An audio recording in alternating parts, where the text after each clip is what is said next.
آی دوره شما صدای ما رو دارین؟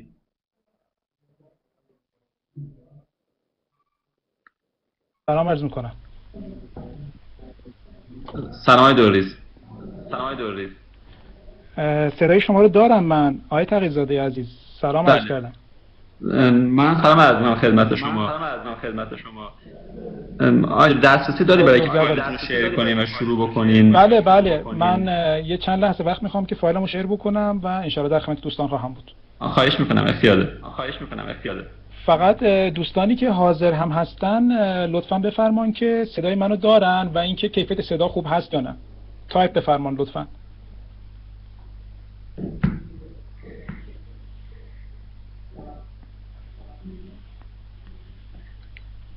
احتمالاً اکو صدا به خاطر اینکه میکروفون من باز هست. من موقع ارائهشون میکروفون رو میبندم و فکر می‌کنم این مشکل حل بشه.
سلام و عرض ادب دارم خدمت دوستان عزیز. من فرجی هستم، خدمتتون هستم. آقای دکتر تقی‌زاده خیلی تشکر میکنم از شما و همکاران دانشگاه یزد. ظاهرا آقای دوری صدا ندارن. آقای دوری اگر صدای منو میشنوین لطفا صداتون رو وصل بفرمایید. ما پاورپوینت شما رو داریم.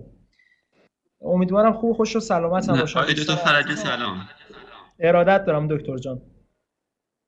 سلام از باشی ممنون. خیلی خوش اومدین. بزرگوار هستین، قربون شما. توفیق نشد زیارت حضوری کنیم خدمت شما. اختیار دارین، کم سعادتی ما بوده. قربان شما، ارادت داریم. خدمت های دکتر آقای دوری صدای ما رو دارین؟ سلام عرض میکنم.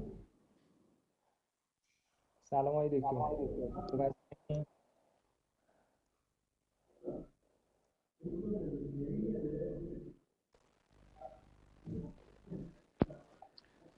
سلام خدمت آقای دکتر فرجی، آقای دکتر افلاطونی، آقای دکتر تقی‌زاده و آقای دوری که ما صداشون فعلا نداریم و تمامی شرکت کنندگان در این در واقع کارگاه. امیدوارم که در واقع مفید و موثر باشه. به هر صورت دیدار حضوری بهترین راهکار هست، ولی در شرایط کرونایی دیگه چاره‌ای یا گریزی از این نیست. در خدمتتون هستم. سلام آقای دکتر، خیلی خوش اومدین.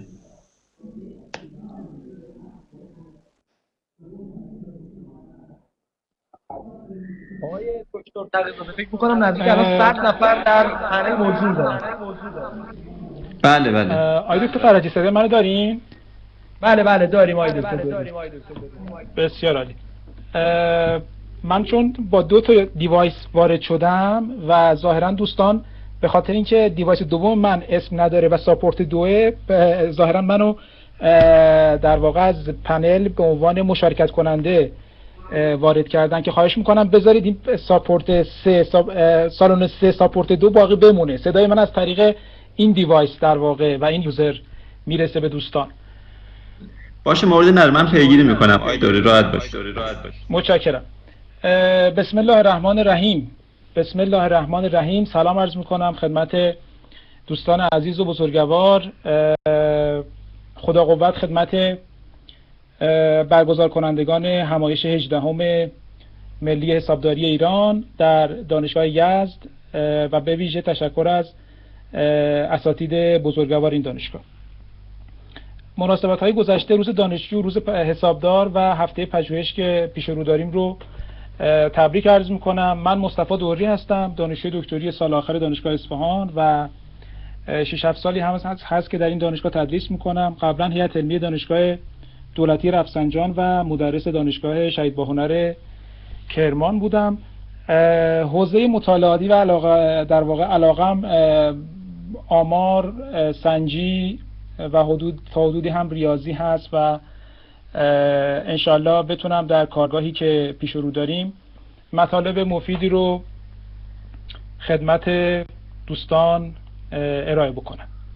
قبل از اون سلام عرض میکنم خدمت دوستان عزیزم، اساتید گرانقدر، آقای دکتر عباس افلاطونی، آقای دکتر فخرالدین محمد رضایی و آقای دکتر امید فرجی عزیز.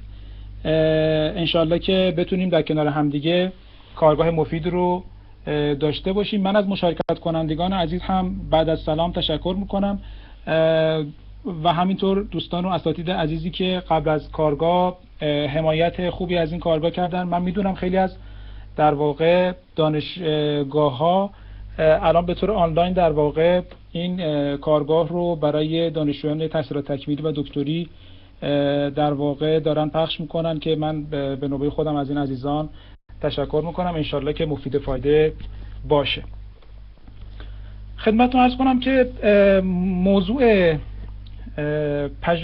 کارگاه ما در رابطه با ارزیابی و داوری بخش روش و نتایج پژوهش‌های تجربی حسابداری هست بدون داشتن داده‌های پژوهش. یعنی اینکه ما با یک در واقع پژوهش تجربی که مواجه هستیم، حالا مقاله یا پایان نامه یا هر چیز دیگه، چه خودمون به عنوان پژوهشگر و چه در مقام داور و ارزیابی کننده و چه در مقام استاد راهنما، استاد مشاور، چطور بتونیم بدون اینکه حالا یا با داشتن داده ها و به ویژه وقتی که داده ها رو نداریم، وقتی که داده ها در دسترس ما نیست، مثلا ما داور هستیم، چطور میتونیم از نتایج یک پژوهش تجربی حسابداری تا حدودی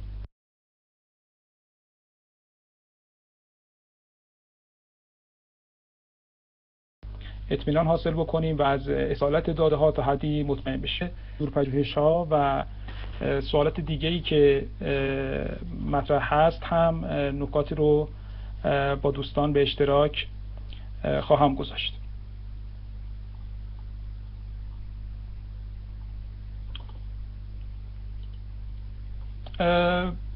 این ضرب المثل ها حالا توی فرهنگ غربی متداوله و ما امروز می‌خوایم در مورد دیتیل صحبت بکنیم. خیلی وقتا ما یه چیزایی رو میدونیم اما با جزئیات کافی و با حواشی کافی نمیدونیم و این دونستن در واقع کممون بیشتر از اون که کارگشا باشه برای خودمون و دیگران مشکل ایجاد میکنه.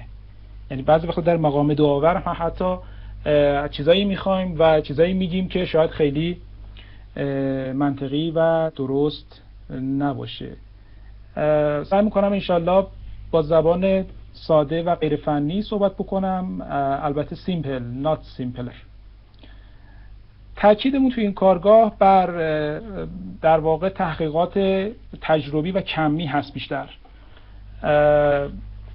باز توی این تحقیقات ما در مورد بخش متدولوژی، دیتا، سامپل و ریزالت مقاله صحبت میکنیم و پژوهش صحبت میکنیم. یعنی ما در مورد مبانی نظری، انتخاب موضوع و چیزهای دیگه خیلی نمیخوایم صحبت بکنیم.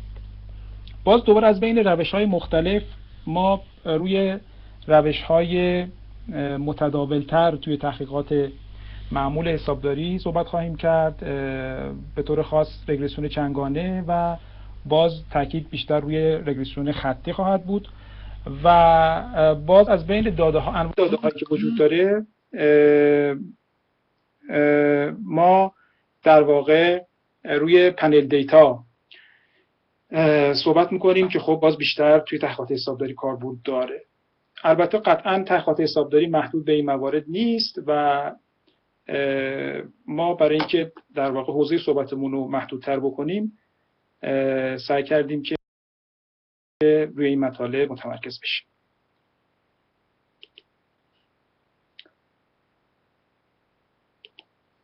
مخاطبین کارگاه میتونن هر کسی که در حوزه پژوهش فعالیت داره، به نظر من سرفصل‌های این کارگاه میتونه براش مفید باشه. حالا اینکه چقدر زبان الکن بنده گویای مطالب باشه بحث دیگه است.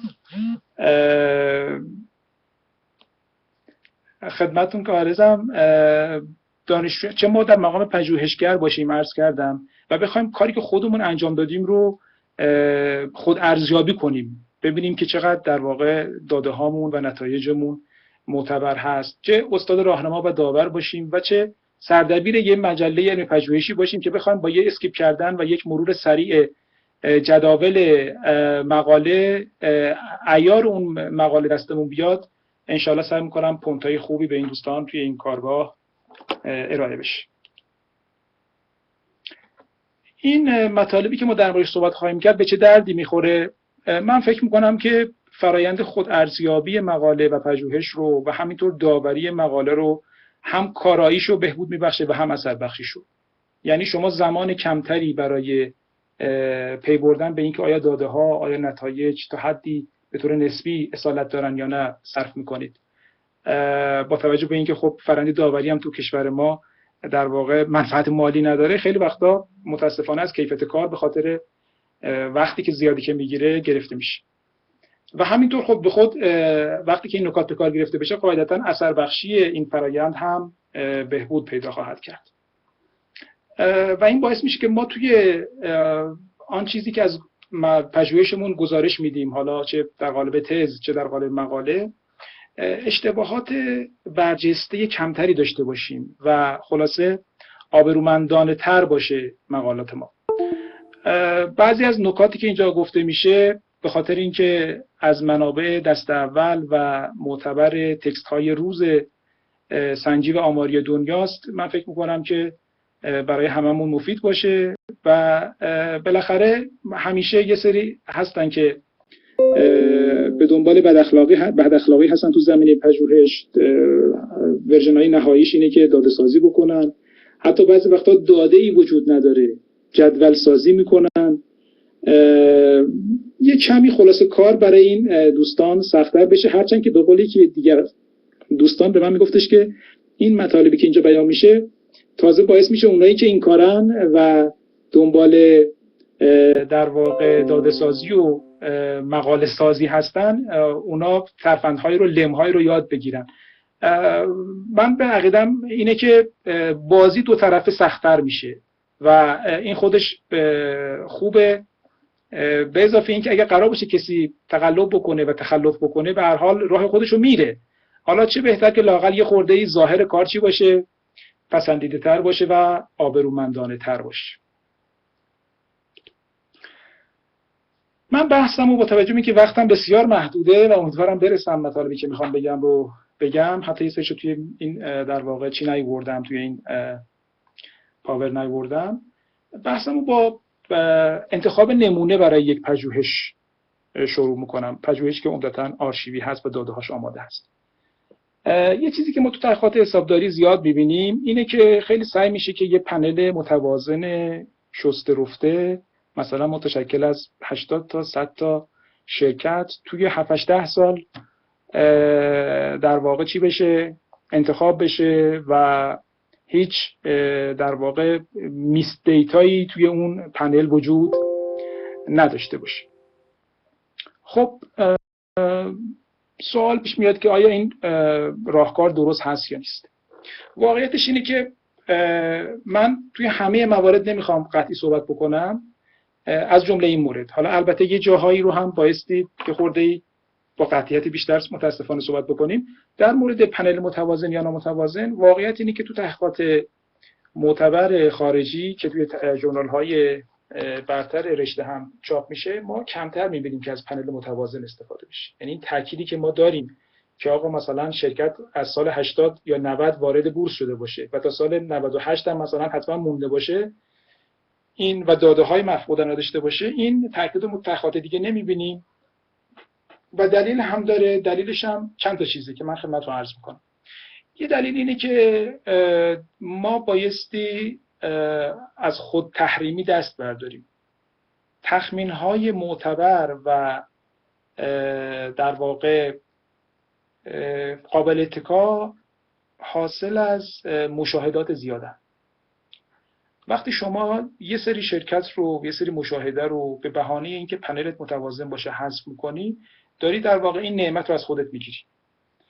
بنابراین تاکید زیادی روی این که پنل حتما متوازن باشه نداشته باشه، مگر اینکه موضوع پژوهش یه طوری باشه، مثلا ما می‌خوایم برای هر شرکتی در خدمتتون عرضم که با سری زمانی هر شرکتی یه تخمین‌هایی رو بزنیم که نیاز داریم که شرکت مثلا سری زمانیش لااقل و کامل باشه و 10-15 سال باشه.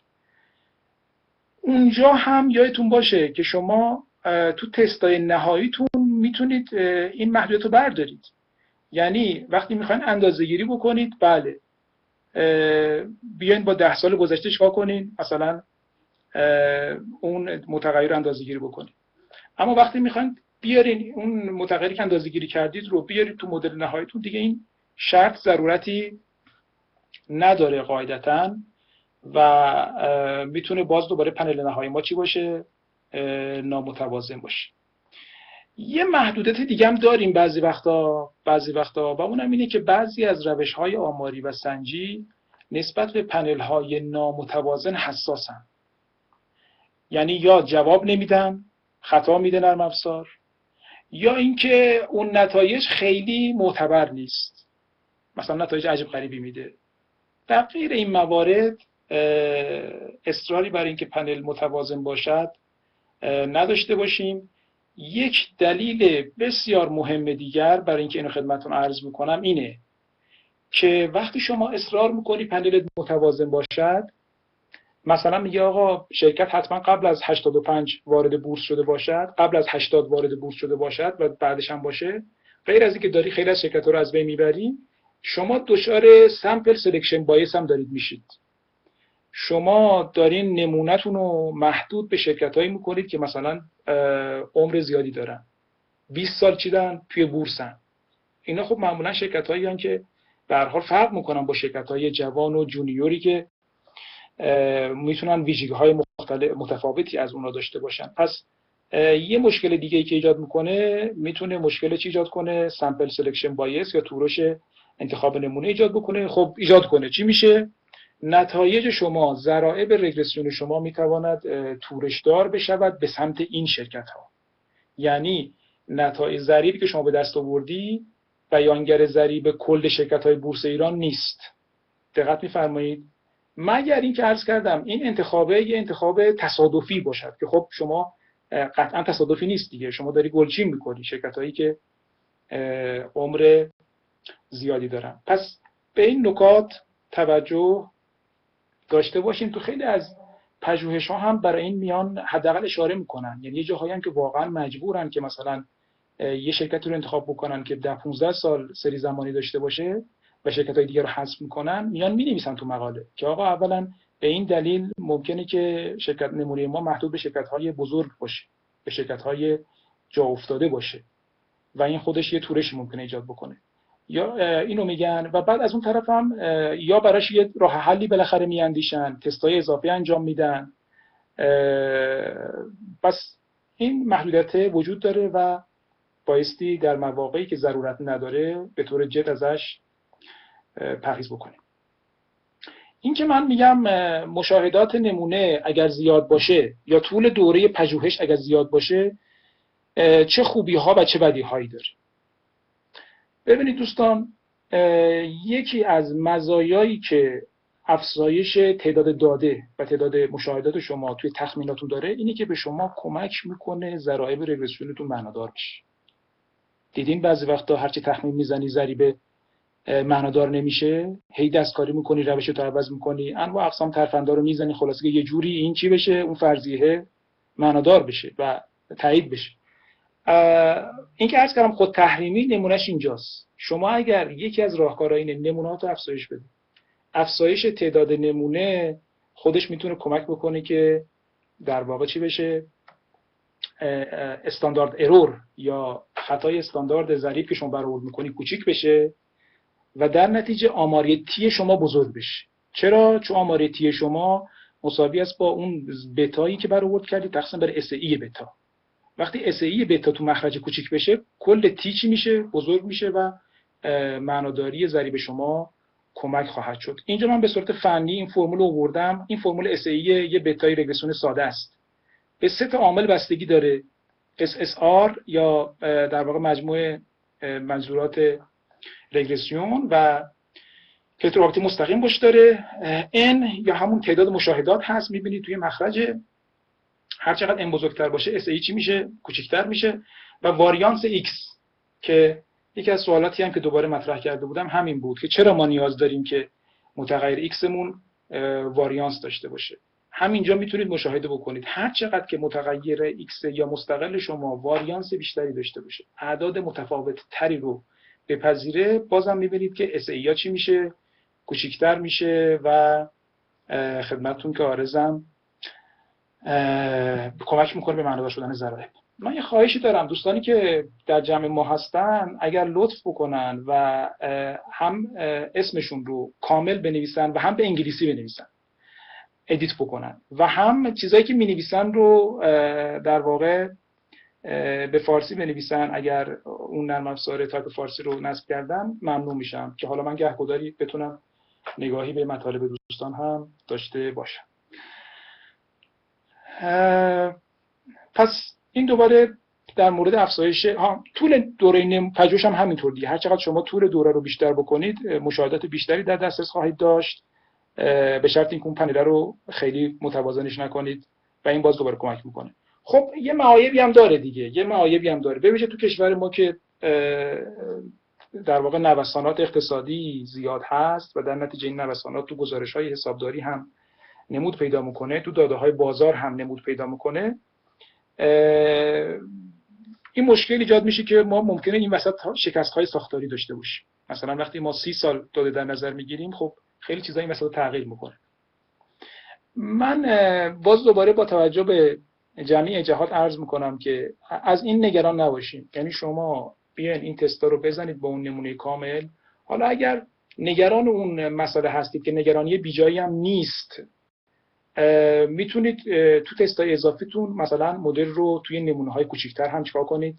تخمین بزنید، یا اون نمونه‌ای که مثلا فکر می‌کنید که مشکل ساز هست رو مثلا کنار بذارید و از بعد از اون تخمین بزنید.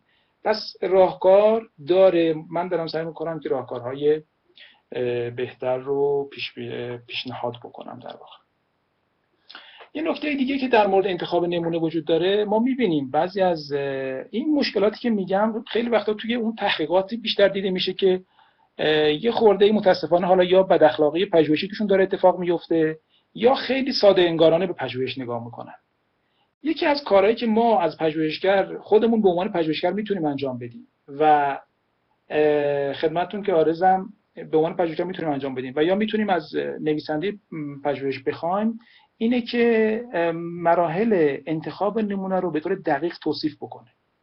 یعنی بگی که من اول چه جامعه‌ای رو در نظر گرفتم، این چند تا بوده کلا مثلا، بعد چه شرطایی گذاشتم، چرا این شرط‌ها رو گذاشتم، و تو هر مرحله چه داده‌هایی و چه شرکت‌هایی مثلا حذف شدن و نهایتاً نمونه من متشکل از مثلا چه شرکت‌هاییه، چه صنایعیه.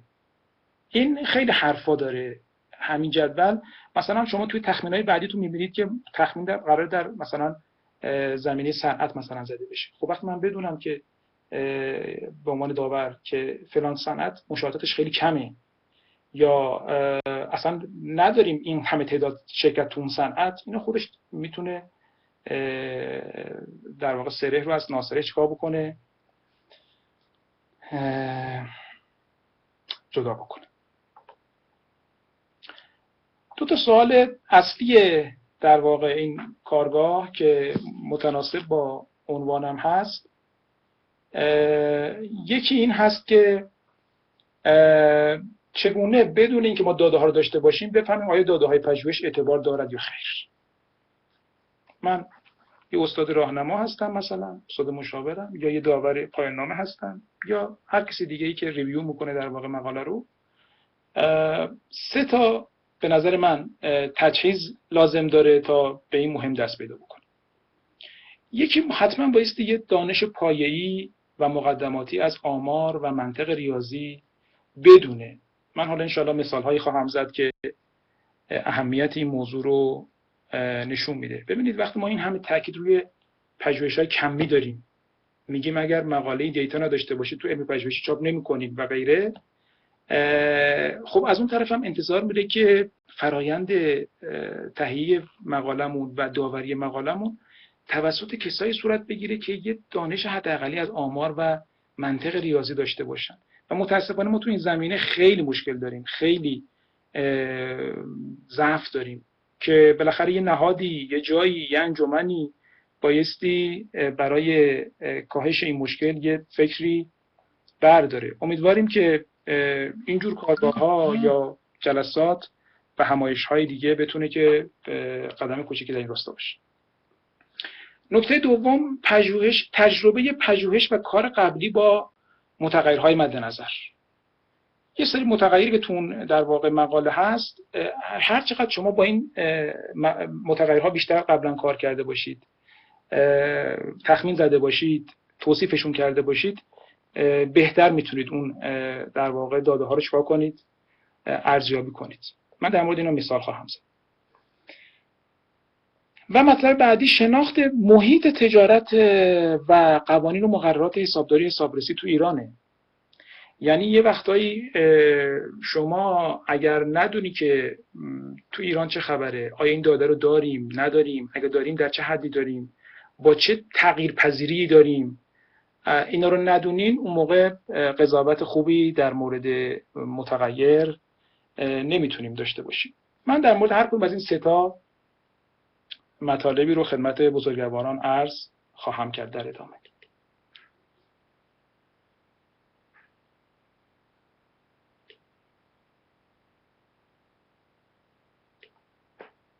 خب، تجهیز اول که ما نیاز داریم دانش پایه‌ای از آمار و منطق ریاضی. یه سری نکات خیلی ساده هست، بعضیش خنده‌داره اما بهش دقت نمی‌کنیم و متاسفانه تو مقالات مجلات خوبمون هم حتی می‌بینیم. به همین سادگی، به همین خوشمزگی. من چند تاشو میگم و انشالله بیشتر توضیح میدم. مثلا میانگین یه متغیر کمی نمیتواند خارج از دامنه تغییرات اون باشه دوستان. دقت می‌فرمایید؟ یعنی مثلا یه متغیری که اعداد 1 تا 10 رو میگیره فقط، یعنی اصلا غیر از این نمیگیره. بعد مثلا مقاله نوشتن میانگینش گذاشتن 12. مگه میشه؟ مگه داریم؟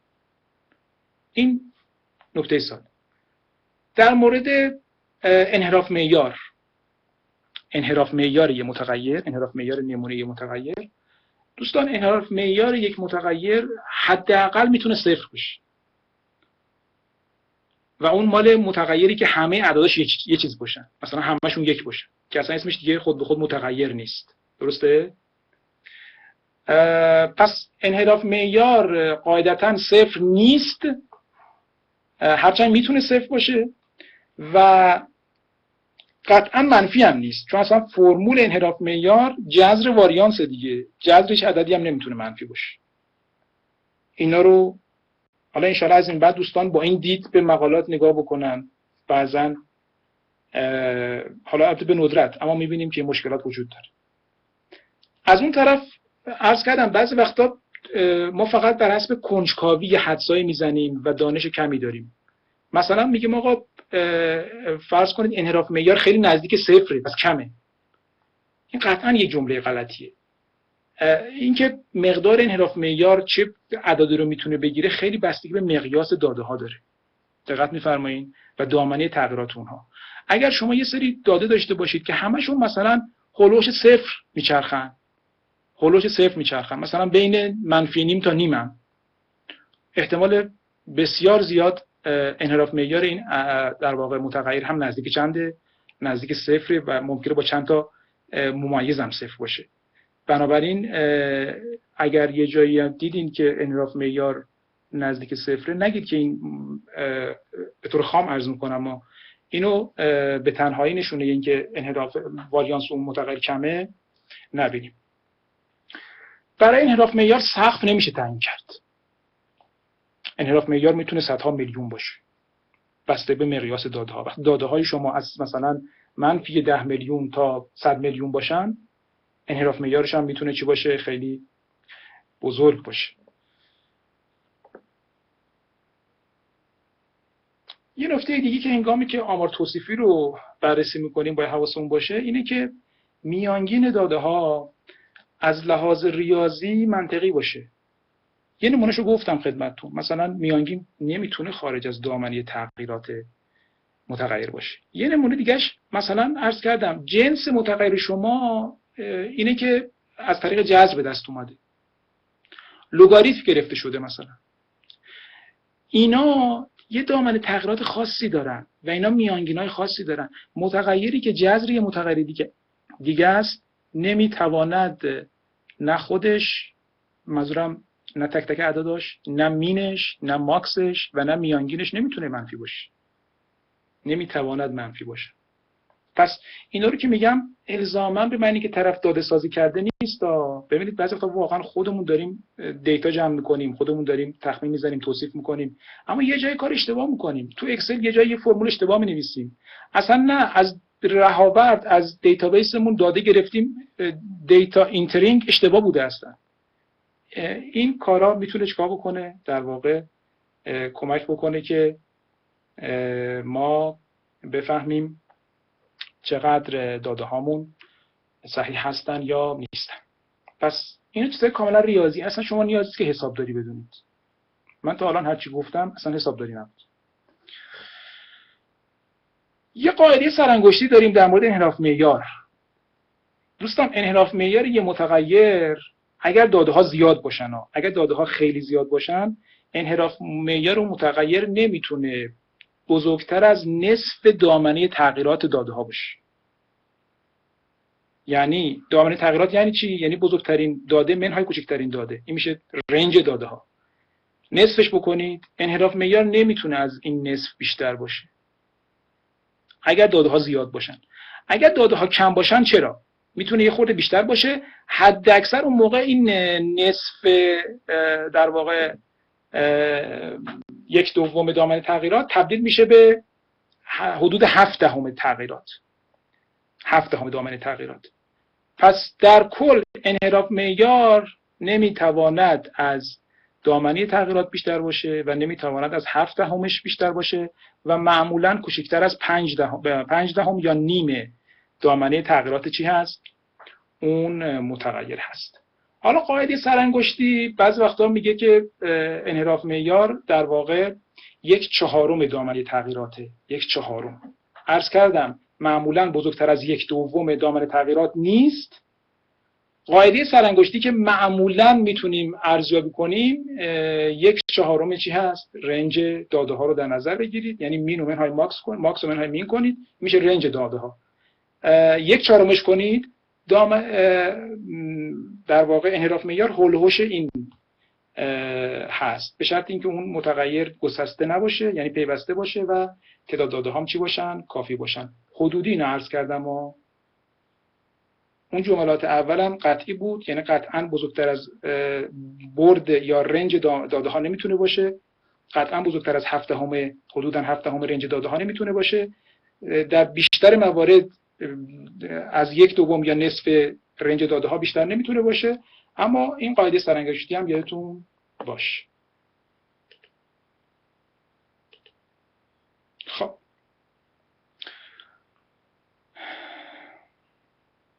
هر چیزی که البته میگم من جسارتاً از پاسخ به دوستانی که اسم و فامیلشون نیست، منظورم به عنوان حالا آخرین مورد ادیت بفرمایید اسم و فامیلتون لطفا.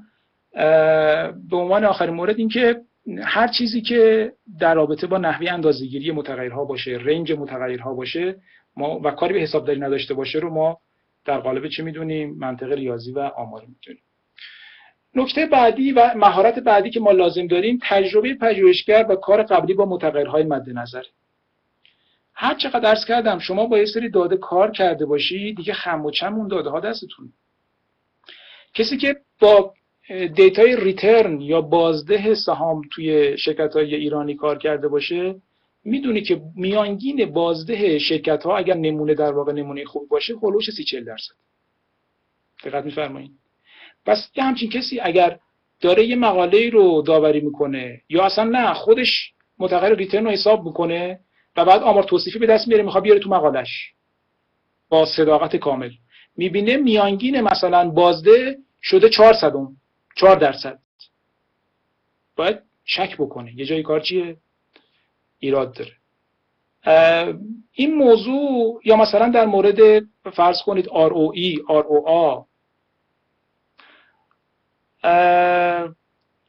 یا در مورد مثلا لیوریج، اهرم، حالا میدونید البته باید دقت کنید که اهرم متغیر اهرم چطوری تهیه شده، محاسبه شده، چون برای اهرم فرمولای مختلفی داریم دیگه. مثلا نسبت بدهی که متداول هست، بدهی ها به دارایی ها، باز دوباره اینو میتونیم چیکار کنیم؟ بذارید من امیدوارم وقت بکنم که یه دسکتاپ شیرینگ هم بکنم و بعضی از مثالا رو به شما نشون بدم که توی مقالات این وجود داره. مثلا میانگین اهرم دوباره معمولا توی ایران بالای 40%، بسته به نمونه ها، بسته به نمونه. بعد مثلا شما لیوریج میبینید توی مقاله میانگین متغیر لیوریج 90%. این جای کاری را داره. یا مثلا 20%، 15%. اینا نشان دهنده چی هست؟ ایراد هست. در مورد خود لیوریج بحث منطقی هم میتونیم داشته باشیم دیگه. نسبت بدهی میشه بدهی ها به دارایی ها و این دو تا هیچ وقت نمیتونن منفی باشن. بنابراین لیوریج معنایی نداره که عددی منفی بگیره. اگر مینیممش منفی بود یه جای کار ایراد داره. معمولا بدهی ها از دارایی ها کمتره، بنابراین معمولا لیوریج کمتر از یکه، یعنی بین 0 و 1. اما اگر حقوق صاحبان سهام منفی بشود در نتیجه بدهی های شرکت از دارایی هاش بیشتره و در نتیجه لیوریج میتونه بیشتر از یکم عدد بپذیرد. اگر ماکسش دیدی بیشتر از 1 نگید که آقا اینا غلطه، اشتباهه و مقاله به خاطر اون رد نکنید. ممکنه که این خیلی اهمیتی نداشته باشه. بالاخره دقت کنید که آیا ضرورت داره که ما اون سال شرکت هایی که لیوریجشون بالای 1 هست رو حذف بکنیم یا نه؟ ضرورت نداره. توی مقالات معتبر خارجی هم این موردها دیده میشه.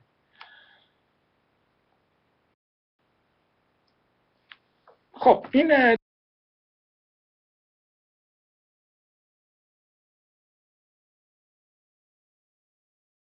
تجربه کار و درک متغیر توی دو تا که زمانی که ما توی مقاله یا پژوهش متغیرهای نیازمند محاسبات پیچیده ریاضی و سنجی داریم. متغیر باید اول تخمین زده بشه بعد آورده بشه. متغیر اول بایستی بریم کلی محاسبه و در واقع فرمول و فن روش بزنیم بعد بیاریمش. مثلا معیارهای نقدشوندگی و عدم نقدشوندگی. مثل محاسبه خطر ریسک سقوط سهام. اینا خودشون یه مقاله‌ای که مثلا توی بهترین ژورنال‌ها چاپ شده و بعداً چندین و چند بار چی شده؟ نقد شده. خب حالا پژوهشگر ما برداشته و تو مقاله نوشته که من خطر سقوط ریسک سهام رو با استفاده از مدل فلانی به دست آوردم و بعدم آمارش رو آورده. اینجور متغیرها رو اگر خدمتون که عارضم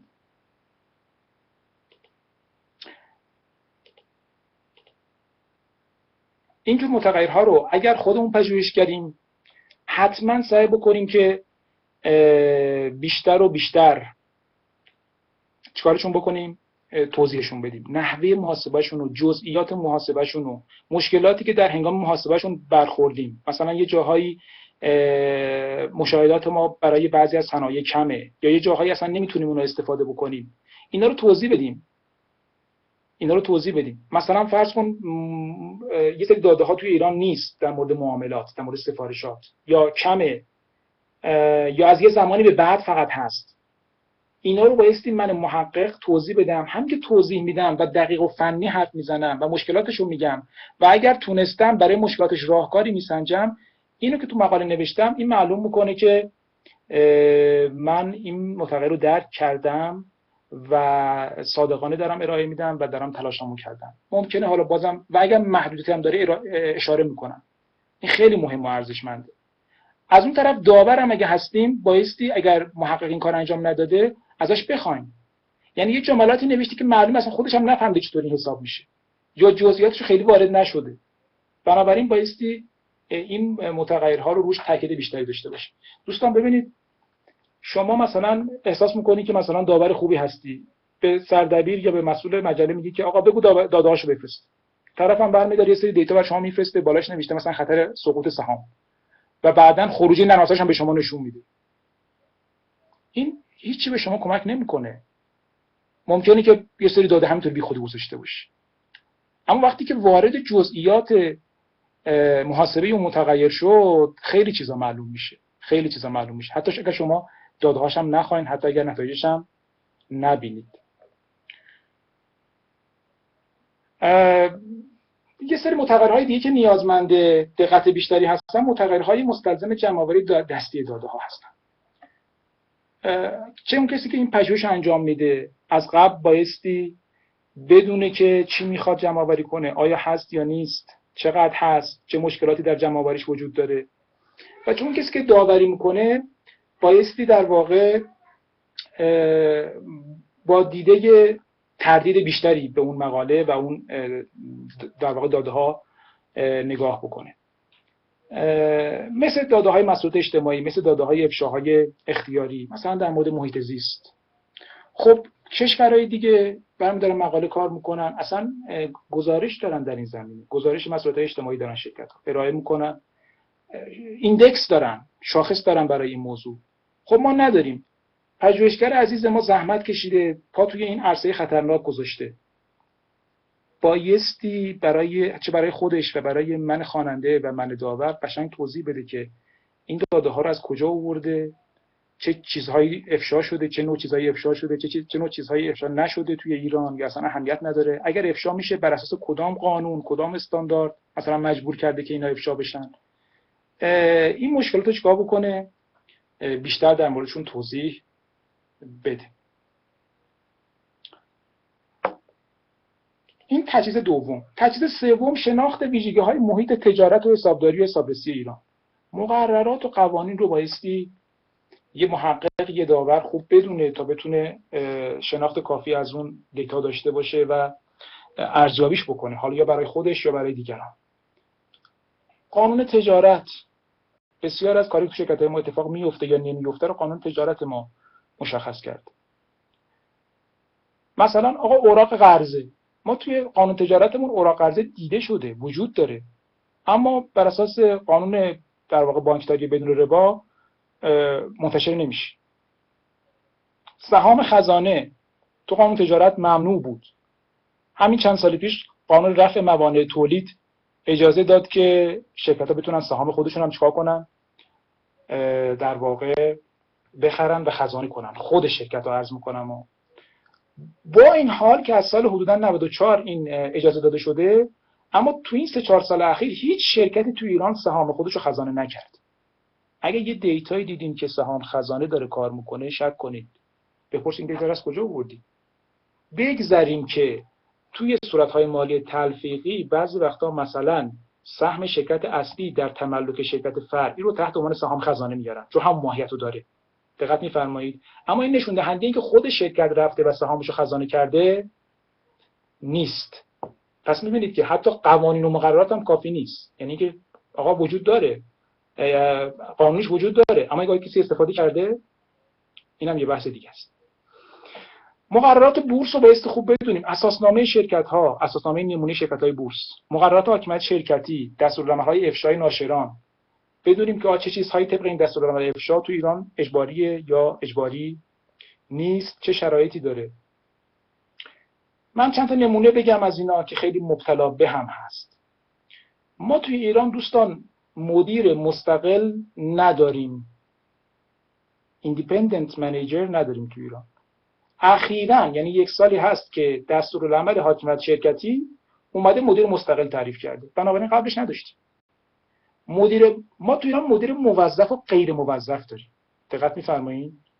مدیر مستقل مدیریه که نماینده سهامدار عمده نیست، یعنی یا خودش به عنوان یک شخص حقیقی یا نماینده شخص حقوقی به سمت عضو هیئت مدیره در نیومده. الان برین دستورالعمل حاکمیت شرکتی رو بخونین، یه نفر مثلا با 500 میلیون تومان سهام شرکت داشته باشه میتونه اعلام آمادگی بکنه و تو مجمع بیاد کاندید بشه، به عنوان مدیر مستقل چی بشه؟ انتخاب بشه. اینا از این به بعد انشالله از این بعد که مدیر مستقل داشتیم بیایم در موردش پژوهش هم بکنیم. تا نداریم ننویسیم لطفاً. اگر می‌نویسیم بگیم که منظورمون چیه، مثلا بگیم منظورمون موظف و غیر موظف. دوگانگی نقش مدیر عامل. قانون تجارت ایران میگه مدیر عامل نمیتواند همزمان رئیس هیئت مدیره باشد مگر با تصویب مجمع، تصویب فکر کنم 3/4 بیش از 3/4 صاحبان سهام دارای حق رأی. پس قانون تجارت اینو محدود کرده، پس ما میتونستیم داشته باشیم. این تا سال حدودا 90 بوده. حالا سالش ممکن یک دو سال اینور اونور بگم. سال 90 اساسنامه نمونه شرکت‌های بورسی که لازم الاجراست برای شرکت‌های عضو بورس تصویب شده و صراحتاً گفته که مدیر عامل نمیتواند عضو هیئت مدیره نمیتواند رئیس هیئت مدیره باشد. میتونه عضو باشه که معمولاً هم هست. و میتونه نایب رئیس هیئت مدیره باشه. اما نمیتواند رئیس هیئت مدیره باشه. بنابراین ما تقریبا از سال 91 به این طرف هیچ شرکتی نداریم، شرکت بورسی نداریم که رئیس با مشکل CEO دوالیتی مواجه باشه. حالا شما نگاه کنید ما چقدر داریم تحقیق انجام میدیم که آقا آیا CEO دوالیتی یا دوگانگی نقش مدیر عامل مثلا در فلان چیز اثر دارد یا ندارد. آقا تو ایران نمیشه این اندازه‌گیری کرد. به فکر یه چیز دیگه باشین. میخواین اندازه‌گیری بکنین، اوکی. بیاین نمونه‌تون رو ببرید از سال 80 حساب کنید. از سال 80 که بگیری به این طرف تو اون مقطع یا مثلا از داده‌های 80 تا 90 استفاده کنید تا قبل از اینکه چی بشه؟ ممنوع بشه. هیچ کس هم نمیتونه به شما بگه نمونه‌ت مثلا مال 10 سال پیشه. چون این سوال رو تو ایران فقط با اون داده‌ها میشه اندازه‌گیری کرد و بررسی کرد. دقت فرمودین؟ پس اینو حواستون باشه. ضعف کنترل‌های داخلی. اینم یه متغیر چالش برانگیزی. تو ایران داریم یا نداریم؟ داریم. میتونیم به دستش بیاریم. بستگی داره که کی دنبال چی و کجا بگرده. پژوهشگر مقاله نوشته عنوانش تاثیر نمیدونم ضعف کنترل‌های داخلی بر فلان. بعد نحوه اندازه‌گیری ضعف کنترل‌های داخلی رو چی نوشته؟ نوشته که مثلا از گزارش کنترل‌های داخلی شرکت این تعدادش مشخص میشه. خب همین که اینو نوشته و بعد میری مثلا میانگینش رو نگاه می‌کنی می‌بینی نصف شرکت‌ها 60% شرکت‌ها ضعف کنترل داخلی دارن. همین که اینو می‌نویسه و توضیح میده نحوه اندازه‌گیری متغیر رو، معلومه که نه رفته ببینه و اگر هم رفته ببینه اشتباه داره میگه، یعنی دستکاری کرده داداش. چون تقریباً 100% گزارش‌های کنترل‌های داخلی شرکت‌های بورس ایران کلیر هستن. یعنی میگن همه چیز خوب و در امان است، آسوده بخوابید. خود شرکت که نمیاد بگه ماست من طور شکل. پس چیکار کنیم؟ ما یه عیبی داریم تو ایران، گزارش حسابرسی کنترل‌های داخلی نداریم. یعنی حسابرس گزارش جداگانه و خاص برای کنترل‌های داخلی نمیده. برخلاف خارج و آمریکا جوان ویت ایت که اونجا این گزارشو دارن. ما تو ایران نداریم. اما با این حال حسابرس موظفه به خاطر رعایت دستورالعمل‌های بورس و اون چک لیست کنترل‌های داخلی که دارن چیکار بکنه؟ اگر ضعفی در کنترل‌های داخلی می‌بینه به صورت حالا چک لیستی توی بخش اظهار نظرش در مورد مفاد قانونی بیاره. پس زیر بندهای حسابرسی اونجایی که در مورد در واقع رعایت قوانین و مقررات حرف میزنه حسابرس، خیلی وقتا اشاره میکنه به ضعف کنترل‌های داخلی و اونجا هست که شما شرکت‌های ما ضعف دارن و بعضا تو بندهای گزارش حسابرسی هم میاد. یعنی حتی قبل از اینکه این دستورالعمل بورس برای ارزیابی کنترل‌های داخلی منتشر بشه، قبلش هم بعضی از حسابرس‌ها توی بندهای حسابرسیشون میآوردن. اما بیشتر کجا میاد؟ کجا دنبالش بگردیم به عنوان پژوهشگر؟ توی در واقع گزارش حسابرسی که برای صورت‌های مالی داده میشه، قسمتی که در مورد رعایت قوانین و مقررات اظهار نظر میکنه حسابرس، اونجا ممکنه که به این مشکلات اشاره کرده باشه. پس نه به عنوان داور بگیم که آقا ضعف کنترل داخلی نداریم، اشتباس مقالت، چون جاش مهمه. ببینیم چی گفته، کجا گفته. هولوش 30-40%. من قبلا در واقع یه بررسی می‌کردم، حالا اگر درست یادم باشه هولوش 30% شرکت‌های ما حداقل توی این سال‌های اخیر، یعنی بعد از اون دستورالعمل بورس، ضعف کنترل داخلی توی کنترل داخلیشون دارند.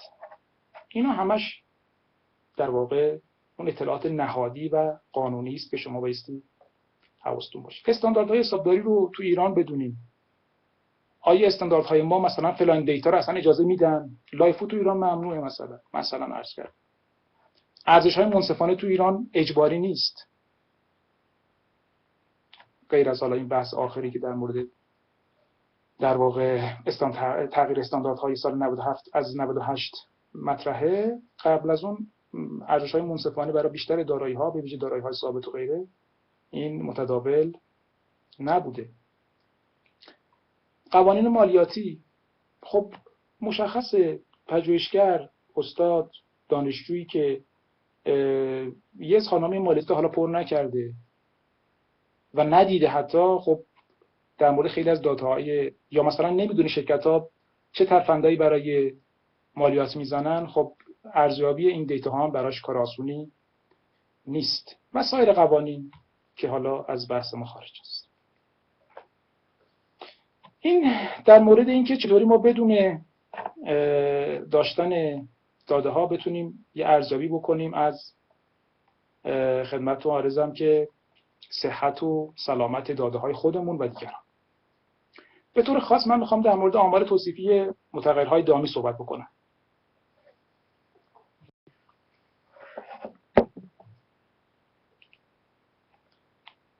در مورد متغیرهای دامی یا 0 و 1 که توی تحقیقات حسابداری هم اتفاقا خیلی کاربرد دارن، چند تا نکته میگم، خیلی کاربردی ان بعضی وقتا. بعضیا میگن که اصلا معنایی نداره که ما آمار توصیفی متغیر دامی رو ارائه بکنیم. این حرف درستی نیست.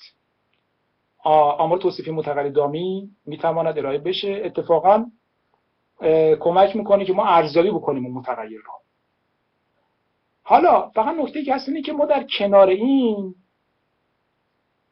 بعضی وقتا لازمه که آمار توصیفی اون متغیر بیسش هم ارائه بدیم. حالا یا بهتر یا بعضی وقتا لازمه، اصلا ضروریه. مثلا شما میگی آقا فرض کنید که آیا زن در هیئت مدیره شرکت ایرانی وجود دارد یا ندارد؟ 0 و 1. وجود داشته باشه 1، نداشته باشه 0. آمارش هم ارائه میکنی، خیلی خوبه. اما چه خوبه و چقدر دانش افزاست که شما بیاین یه توضیحات بیشتری هم توصیف بیشتری بکنید. تو کدوم صنایع عضو هیئت مدیره خانم بیشتر داریم؟ یا تو کدوم شرکت ها؟ تحصیلاتشون چیه؟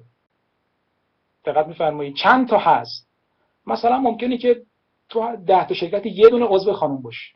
خب یه دونه خانم توی 5 تا هیئت مدیره مرد چقدر میتونه مثلا اثر بذاره رو تصمیم گیریشون؟ البته خانم ها رو دست کم نباید گرفت. اما به هر حال عرض میکنم خیلی فرق میکنه که مثلا بیشتر هیئت مدیره خانم‌ها باشن یا یکیش توی هیئت مدیره باشه. دقت می‌فرمایید؟ پس اون توصیف متغیر بیس هم خیلی میتونه دانش افزا بشه. در مورد متغیر دامی یا 0 و 1 وقتی آمار توصیفیشو میدن دقت بکنیم مینش باید 0 باشه، ماکسش باید 1 باشه. خارج از این دامنه نباشه. هر دوتاش 1 نباشه، هر دوتاش 0 نباشه، اون دیگه متغیر نیست. میانگین و میانش بین 0 و 1 باشه. به همین سادگی. میانگین یه متغیر دامی خیلی تفسیر قشنگ و مهمی داره و اون درصدی از در واقع مشاهدات هست که عدد 1 داشتند. درصدی از مشاهدات که عدد 1 داشتند.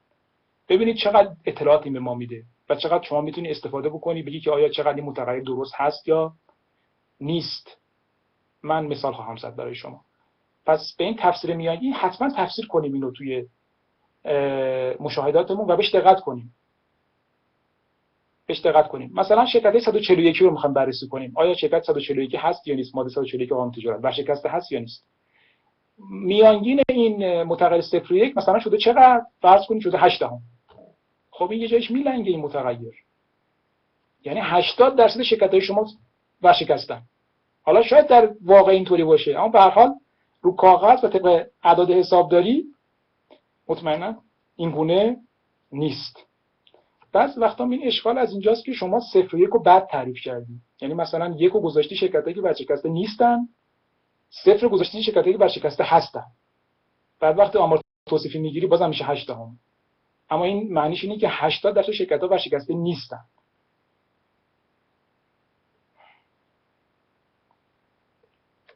بین میانگین و میانه یه متغیر دامی رابطه ریاضی و آماری ساده‌ای وجود داره. اگر میانگین متغیر دامی چی باشه؟ کمتر از نیم باشه، بنابراین میانش 0. اگر میانگین دامی بیشتر از نیم باشه، میانش 1. و اگر دقیقاً میانگین یه متغیر دامی نیم باشه، میانش هم نیم خواهد بود. به این نکات ساده دقت کن. اما فکر کنم قشنگترین موضوع و نکته اینجاست. وقتی که در مورد انحراف معیار یک متغیر دامی حرف میزنیم.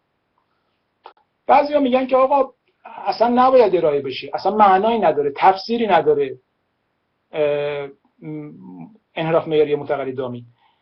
پر بیرانه میگن. به خاطر اینکه متغیر دامی خود میانگینش رو نمیگیره، یعنی میانگینش معمولا 1 یا 0 نیست، یه چیزی بین ایناست. بنابراین انحراف معیار یعنی فاصله متوسط از این میانگین دیگه. خیلی تفسیر قشنگی نداره. پس ارائهش بکنیم اما تفسیرش خیلی نکنیم، برعکس میانگین.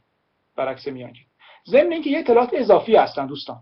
یعنی اگه کسی هم به شما انحراف معیار یک متغیر دامی رو نداد، خودت میتونی حساب بکنی. از چه طریقی؟ این دو تا فرمول دقت بفرمایید. این فرمول انحراف معیار یک در واقع متغیر با توزیع دو جمله است، مثل دامی، یه متغیر دامی.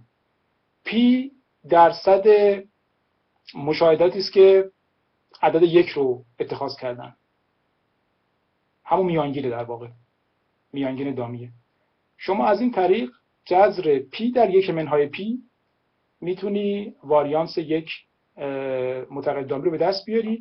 البته برای اینکه ما با نمونه استفاده میکنیم، از مشاهدات نمونه استفاده میکنیم، یک تعدیلی میخواد که این n تقسیم بر n منهای 1. فرمول سمت چپ رو دقت بفرمایید. انحراف معیار نمونه‌ای که به شما میده نرم افزارا، این فرمول سمت چپ هست. n تقسیم بر n منهای 1 که هر چقدر داده های شما بیشتر باشه، n بیشتر باشد، قاعدتاً چی میشه؟ قاعدتاً این کسره n تقسیم بر n منهای 1 به سمت 1 میل میکنه و فرمول انحراف معیار همین سمت راستی میشه بیشتر. دوستان این فرمول سمت راستی حداکثر عددی که میتونه بپذیره نیم. بنابراین اگر داده ها زیاد باشد انحراف معیار یک دامی اگر بیشتر از نیم بود، شک کنید به جای کار میلنگه. اگر داده ها زیاد باشد انحراف معیار بیشتر از نیم نمیتونه باشه. ضمن اینکه هر میانگینی هم باشه شما میتونید بگی که انحراف معیارش چنده. مثلا نگاه کن، فرض کن که دامی متغیر دامی 0 که شما میانگینش 20%. بنابراین میشه 2 دهم ضرب در 1/2 دهم 8 دهم، 2 دهم ضرب در 8 دهم میشه 16 صدم و جذرش میشه چند؟ میشه 4 صدم اگه اشتباه نگفته باشم. درست شد؟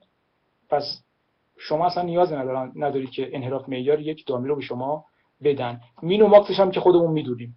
پس ما میانگینش رو میخوایم. میانش هم که گفتم میتونیم به دست بیاریم. میانگین 4 مرسی آقای رجبی، آقای خانم رجبی 14 مرسی، عذرخواهی میکنم. اینم پس از متغیر دامی سعی میکنم 1-2 مثال بزنم توی کیس‌های واقعی. این از داده ها و آمار توصیفیشون. حالا بریم سراغ ریزالت، بریم سراغ نتایج و اینکه چطوری بدون اینکه داده ها رو داشته باشیم خودمون تخمین بزنیم یا خروجی های نرم افزار رو در واقع داشته باشیم چیکار بکنیم؟ از صحت آماره های اصلی مدل رگرسیون مطمئن بشیم. چند تا پوینت هم تو این زمینه عرض میکنم. اولا به علامت ضریب دقت کنید. اگر ضریب رگرسیون علامتی خلاف انتظار داره، تردیدها بیشتر میشه و محقق بایستی دفاع بکنه از این موضوع که چرا مثلا تو دیتاهای ایران تو این نمونه ایشون علامت طبق انتظار نیست، تستای بیشتری انجام بده و غیر از اون نشون بده مثلا با روش‌های تخمین دیگه هم این اتفاق میفته و غیر از اون تحلیل بکنه که چرا مثلا X بر Y اثر ندارد یا اثر عکس داره تو ایران. بعد از اینکه نشون داد ما میتونیم به این علامت برعکس اطمینان کنیم با اون تستای اضافهش، اول اینو نشون بده بعد تحلیل کنیم. اگر نکرده بود بدونید که یه جای کار احتمالاً میلنگه. دوم، منطقی بودن اندازه ضریب رگرسیون. متاسفانه ما بسیار بی‌توجهیم به اندازه اقتصادی ضریب رگرسیون، فقط به معناداری نگاه میکنیم، نهایتش به این نگاه میکنیم که مثبت شد یا منفی شد. اما دوستان خیلی حرفا ما میزنه این ضریب رگرسیون. دقت بکنید، مثلا شما میخواید اثر درصد سهامداران نهادی رو بر اهرم مالی شرکت چیکار بکنی؟ اندازه‌گیری بکنی و تخمین بزنی. خب ضریب به دست اومده مثلا چقدر؟ 60. این یعنی چی؟ یعنی 1% افزایش در سهامدار نهادی شرکت ها، 1% افزایش در سهامدار نهادی شرکت ها باعث میشه که 60 واحد اهرم مالی شرکت ها افزایش پیدا کنه. اصلا این با عقل میگنجه؟ با عقل میخونه؟ پس اون مقدارش هم خیلی مهمه، حرف به ما میزنه. البته من این نگرانی دارم از این جمله که گفتم، اونم اینه که ماها مقیاس متغیرها رو در نظر نگیریم. بعضی وقتا میایم مثلا متغیرها رو کوچیک میکنیم به خاطر اینکه ضرایبشون بزرگ بشن، تقسیم بر چیزی میکنیم. دقت میکنید؟ پس به این دقت کنید. اگر خدمتتون عرضم که مشکلی نبود از این لحاظ، یعنی مقیاسا اوکی بود، به اندازه ضرایب رگرسیون هم دقت کافی داشته باشه. نکته بعدی، معنادار نشدن اکثر متغیرهای مدل بجز متغیر اصلی پژوهشه. این دوباره یه آلارم داره میده. وقتی مدل 15 تا متغیر توشه، فقط ارز از مبدأ و اون ایکسی که مد نظر محقق هست معنادار شده، بقیهش غیر معناداره، الزاما نمیگم اما یه جای کار احتمالا میلنگه. این همه متغیر اومده داخل، اگر واقعا ورودشون به مدل مهم بوده، چرا پس معنادار نشدن؟ چرا فقط اون متغیر خاص معنادار شده؟ این خطر رو داره که اون پژوهشگر محترم ما نه اینکه دست برده باشه تو نتایج، بلکه اومده باشه اصطلاحاً مدل ماینینگ کرده باشه. یعنی هی مدل‌ها رو عوض کرده، متغیرها رو مثلا عوض کرده، روش‌های تخمین رو عوض کرده تا این متغیر چی بشه؟ معنادار بشه. این خطری است که بایستی تست‌های بیشتری بخوایم و دقت بکنیم. نکته بعدی در مورد معناداری ضرایب رگرسیون، آماره تی که معمولا استفاده میشه برای این موضوع دوستان برابر با بتا تقسیم بر SI بتا. SI بتا یه جور انحراف معیاره، بنابراین همیشه مثبته. پس علامت تی به بتا بستگی داره. پس ضریب رگرسیون و آماره تیش همیشه هم علامتن.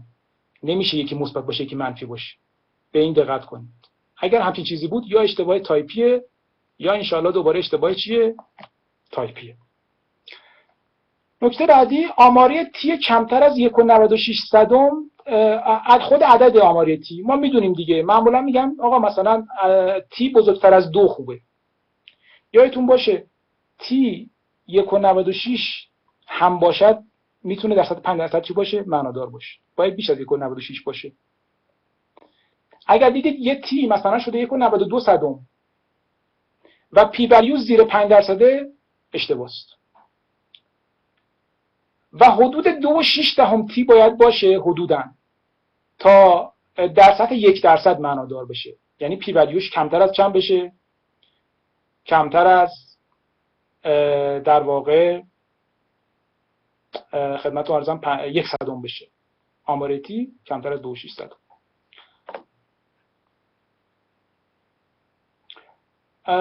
در مورد آماری F، در مورد R2، در مورد خدمتتون عرضم که آماری خیدو یا در واقع کای اسکوئر، عذرخواهی میکنم، همه اینا رو ما میتونیم به دست بیاریم دوستان. یه خورده سخت‌تره. اجازه بدید من بعد از ارائه که تمام شد یه دسکتاپ شیرینگی میکنم و راهنماییتون میکنم که دقیقاً چطوری اگر آماری F رو داشته باشی و درجه آزادی ها رو داشته باشی چطوری میتونی دقیقاً پی ولیو رو چیکار کنی به راحتی به دست بیاری با ماشین حساب هایی که برای این منظور وجود داره. ماشین حساب های آنلاین منظورم. بیام در مورد فروز رگرسیونی کم صحبت بکنیم، وقتمون هم کمه.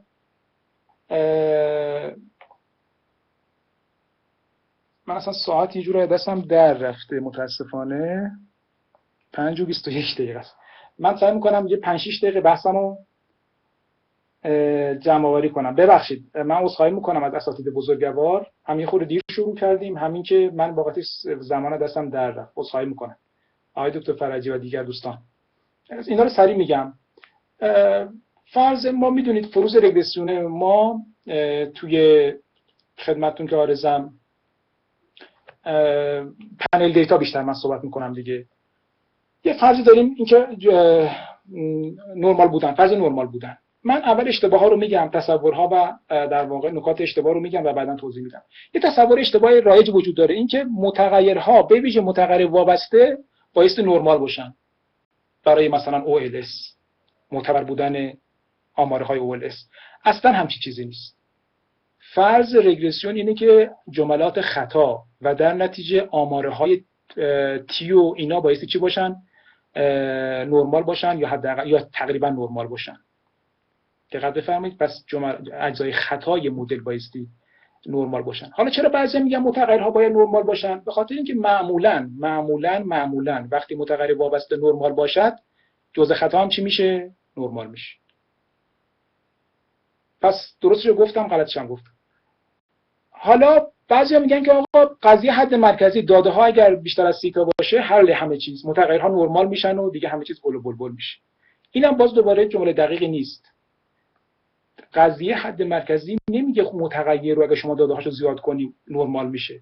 شما یه متغیر دامی داری یا یه متغیر داری مثلا نمیدونم تعداد اعضای هیئت مدیره. اگر 100 میلیون دیتا برای این جمع آوری بکنی هرگز این متغیر توزیعش نرمال نمیشه. بلکه اون چیزی که طبق قضیه حد مرکزی نرمال میشه، عرض کردم توزیع آمارهای شماست، توزیع ضرائب شماست. اون بتا هستن، بتا یه تخمینه. دیتا تو عوض کنی، سامپل تو عوض کنی، اونم تغییر میکنه. بنابراین مقدار دقیق نداره، یه توزیع احتمال داره. و مهم اینه که توزیع احتمال ضرائب به سمت نرمال برود که عرض کردم اگر معمولا داده های شما زیاد باشه، زیاد و زیادتر بشه، معمولا میگم میشه 30 تا. این اتفاق میفته، یعنی نیازی به بررسی فرض نرمال بودن نبوده. اینو من نمیگم، وولدریج و گرین و دیگران میگم. پس آقای داور محترم گیر ندیم که آقا چرا تست نکرده نرمال بودن رو، چرا نمیدونم آماره های متغیرها رو نیاوردی برای چولگی و کشیدگی و فلان و اینا. این دیدگاه خیلی سنتی و غیر پذیرفته‌ای هست. در مورد ناهمسانی واریانس، خود همبستگی خطاها و همبستگی مقطعی در خطاها، داورای ما بعضا میگن که آقا برای شناسایی ناهمسانی واریانس یا خود همبستگی چرا آزمون انجام ندادی؟ خب من اولی سری آزمون بگم برای این کار که وجود داره. آزمون دوربین واتسون، آزمون والد تعدیل شده که با دستور XT تست 3 انجام میشه. اینو برای اولی برای خود همبستگی از نوع AR1 هست و دومی برای ناهمسانی واریانس روی داده‌های پنل. و سومیش برای دوباره خود همبستگی توی داده‌های پنل XT سریال که ما داریم. این سومی اصلا خود وولدریج گفته، یعنی خودش آزمون. دوستان شما میدونید وولدریج یک کتاب داره اصلا در مورد اختصاص سنجی پنل دیتا و کل از این آزمون هایی که ما خیلی دهنمون رو پر میکنیم و اسم میبریم کار ایشونه. ایشون اصلا درست کرده اون آماره رو یا اون تست رو. خود ایشون میگه تو پنل های کوتاه که تو حسابداری داریم معمولا، تو کشور ما داریم معمولا، یعنی پنل هایی که دورهای زمانی کمه توش، در 15 ساله، توی اینا تقریبا هیچ تست معتبر و آسونی برای شناسایی مشکل ناهمسانی واریانس، مشکل خود همبستگی خطا وجود ندارد. اینو آقای وولدریجی میگه که XT سریال رو استفاده میکنه. ببخشید من دورامو زدم اومدم این حرفو میزنم. من سال 88 استاد مشاور دو تا پایان نامه بودم و اون موقع این 10-11 سال پیش XT سریال و XT تست 3 رو استفاده کردیم توی پایان نامه دوستان. اما الان در واقع به این نتیجه رسیدم و خوندم، البته خودم چیزی پیدا نکردم، که تو پنل های کوتاه اینا خیلی جوابش معتبر نیست. آزمون دوربین واتسون که اصلا مال پنل نیست دوستان. من خواهش میکنم تو کتاب هامون اگه نوشتیم، توی مقالاتمون اگه میاریم، دوربین واتسون رو از خروجی رگرسیونی که تو مقالات میاریم حذف کنیم. آقا ایویوس ارائه میده، شما قبول نداری؟ بحث من نیست. هلپ ایویزو خودشو برید بخونید. میگه آقا ما این آمار دوربین واتسون رو برای داده‌های پنل به سادگی اومدیم داده ها رو پشت هم چیدیم تکت دیتا. یعنی مثلا 10 تا داده اول شرکت اول رو گذاشتیم، زیرش و دنبالش 10 تا داده دوم شرکت دوم گذاشتیم. همینطوری داده ها رو انباشته کردیم، بعد اومدیم تست دوربین واتسون زدیم. به درد نمیخوره که.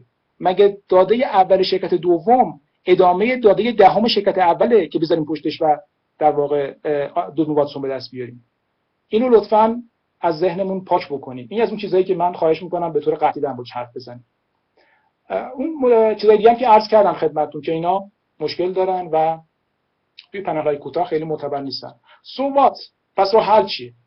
شما یا باید روش تخمینی تو عوض کنی، یعنی مثلا بیای اون ناهمسانی واریانس رو مدل سازی کنی، خود همبستگی رو مدل سازی کنی، بگی که مثلا خود همبستگی از درجه فلانه، AR یا MA، یا مثلا مشکل ناهمسانی واریانس به خاطر فلان متغیره، بیام اون متغیر رو تقسیم بر همه متغیرها بکنم.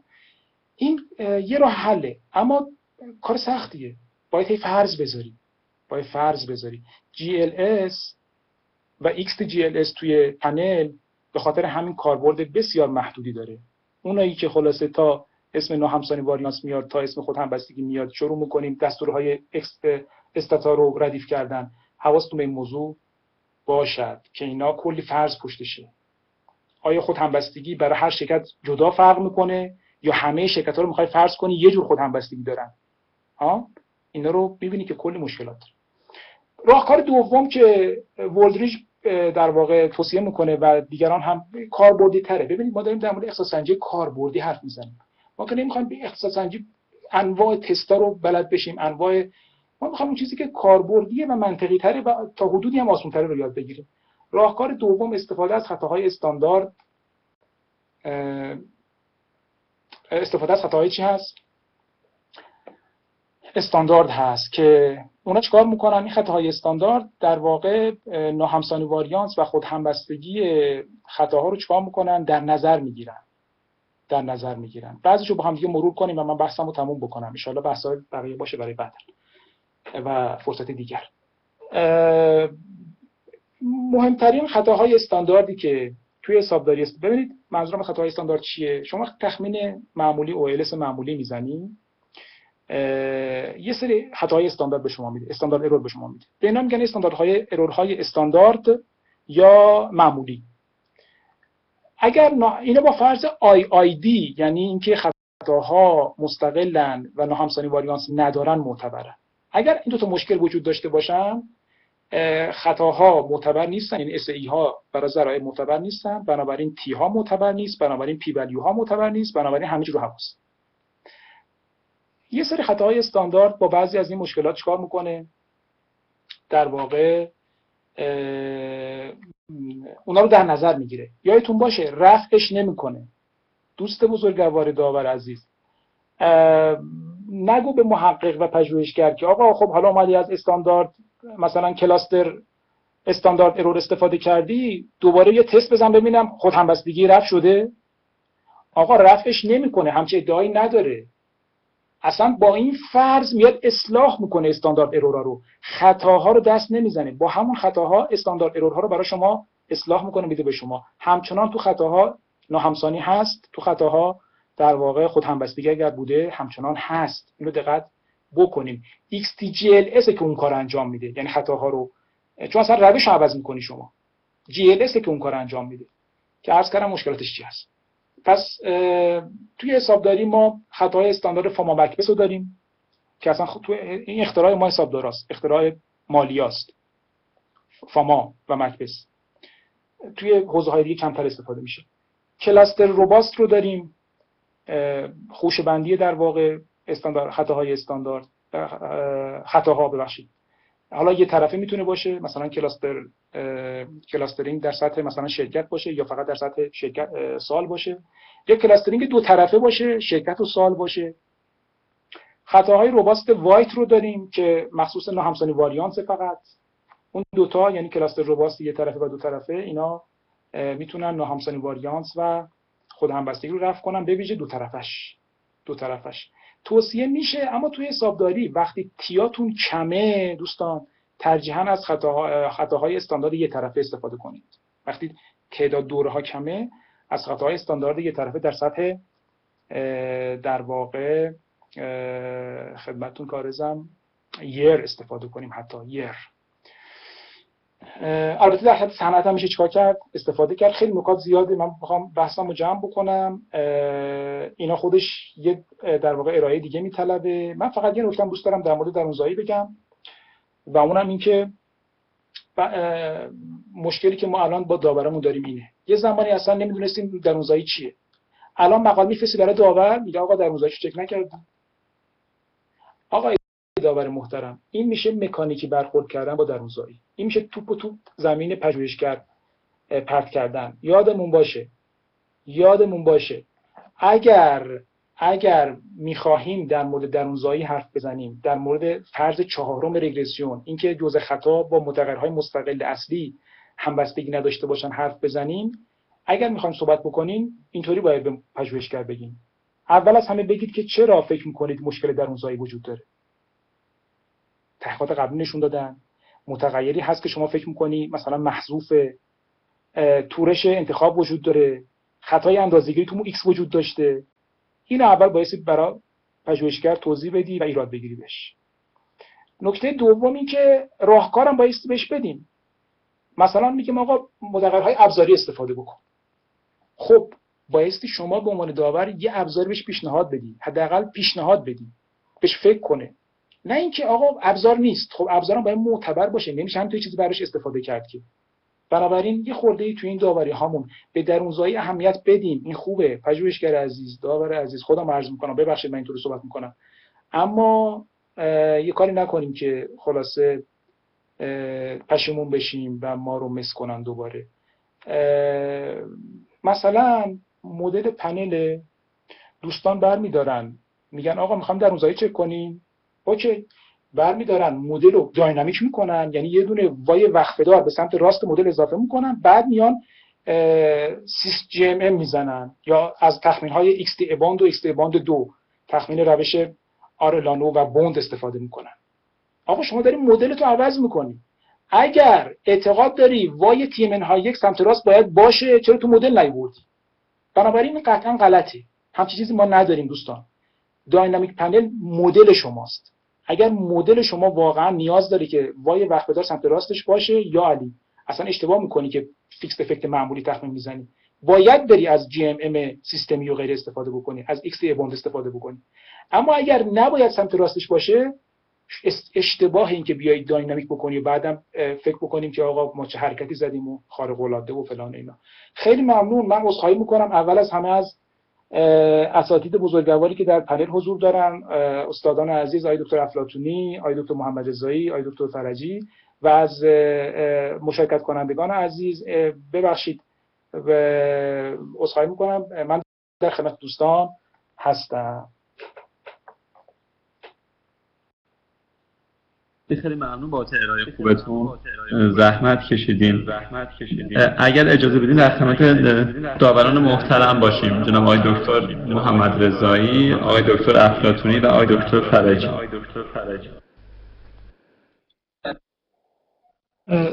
سلام، خیلی ممنون از ارائه مفید آقای دوری. آقای دکتر فرجی مثل این کلاس دارن، ایشون اگر زحمت بکشن اول نکاتشون رو بگن، چون ساعت 6 کلاس دارم، من کلاس ندارم، منتظر میمونم تا آقای دکتر فرجی بگم. البته آقای دکتر افلاطونی هم هستن، به خاطر همون آقای دکتر فرجی اگر لطف کنم بگن، شاید چون کلاس دارم براشون یه چاری نیست. سلام عرض میکنم خدمت جناب آقای دکتر دوری، جناب آقای دکتر محمد رضایی، جناب آقای دکتر افلاطونی، آقای دکتر تقی‌زاده و تمامی حضار عزیز. عذرخواهی میکنم، من یه عذرخواهی بدهکار هستم با آقای دکتر افلاطونی و آقای دکتر محمد رضایی که من تقدم و تأخر رو شاید رعایت نکردم، پیشکسوت‌تر از ما هستن. من چون کلاس دارم فقط یه سری نکات رو میخوام مطرح بکنم، بقیه موارد در حال دوستان انشالله مطرح میکنن و استفاده میکنن. نکات خیلی با اهمیتی رو آقای دوری در ارائهشون اشاره کردن، ارائه خیلی خیلی عالی داشتن، هرچند که بارها و شاید الان تقریبا بیش از 3 سال هستش که ما به همراه ایشون، حالا یا به صورت مشترک یا به صورت مباحثه‌ای در گروه‌های مختلف، این مباحث رو مطرح کردیم و خیلی از این بحث‌ها مطرح شده توی مباحث و خیلی هم تاثیرات خوبی گذاشته. ولی خب نیاز بود که در یک همچین وبیناری هم مجدداً حالا به صورت رسمی بحث بشه و ضبط بشه، هرچند که توی این زمان کم امکان ارائه تمام مطالب نیست، ولی نکات بسیار خوبی اشاره شد و جناب آقای دوری به موارد بسیار با اهمیتی اشاره کردن. اولین نکته‌ای که باید اشاره بکنم که خیلی مسئله مهمی هم هست، بحث اینستیتوشنال بک‌گراندی هستش که باید ما توی تحقیقات داشته باشیم و ایشو رو بر اساس اون بیایم تعیین بکنیم. خب ما امروزه می‌بینیم خیلی از تحقیقات داره انجام میشه و اصلا خیلی نکات مهمی اشاره کرده آقای دوری و اصلا توجهی محقق به زمینه کار نداره. حالا بحث اندازه‌گیری و سنجش متغیر بماند، بحث ایشو داشتنش تو اون محیط یه بحث دیگه است. ما باید داستان آمریکایی رو نیاییم به عبارتی به خورده تحقیقات، یا داستان اروپایی رو نیاییم به خورده تحقیقات خودمون بدیم و ببریم حالا هم به قول معروف توی مجله گرید 2 یا گرید 3 یا گرید بعضا معتبر ببریم چاپ بکنیم، چون داور مجله معتبر عملا در جریان این قضیه هم بعضیشون نیستن که این مسئله واقعا ایشو در ایران هست یا نیست. این مسئله بسیار با اهمیتی که به عبارتی بتوانیم ایشو رو در محیط پیدا بکنیم با شناخت درست محیط. ببینید شناخت درست محیط نیازمند به مطالعه است و نیازمند به این هستش که واقعا تو این محیط هم زندگی کرد.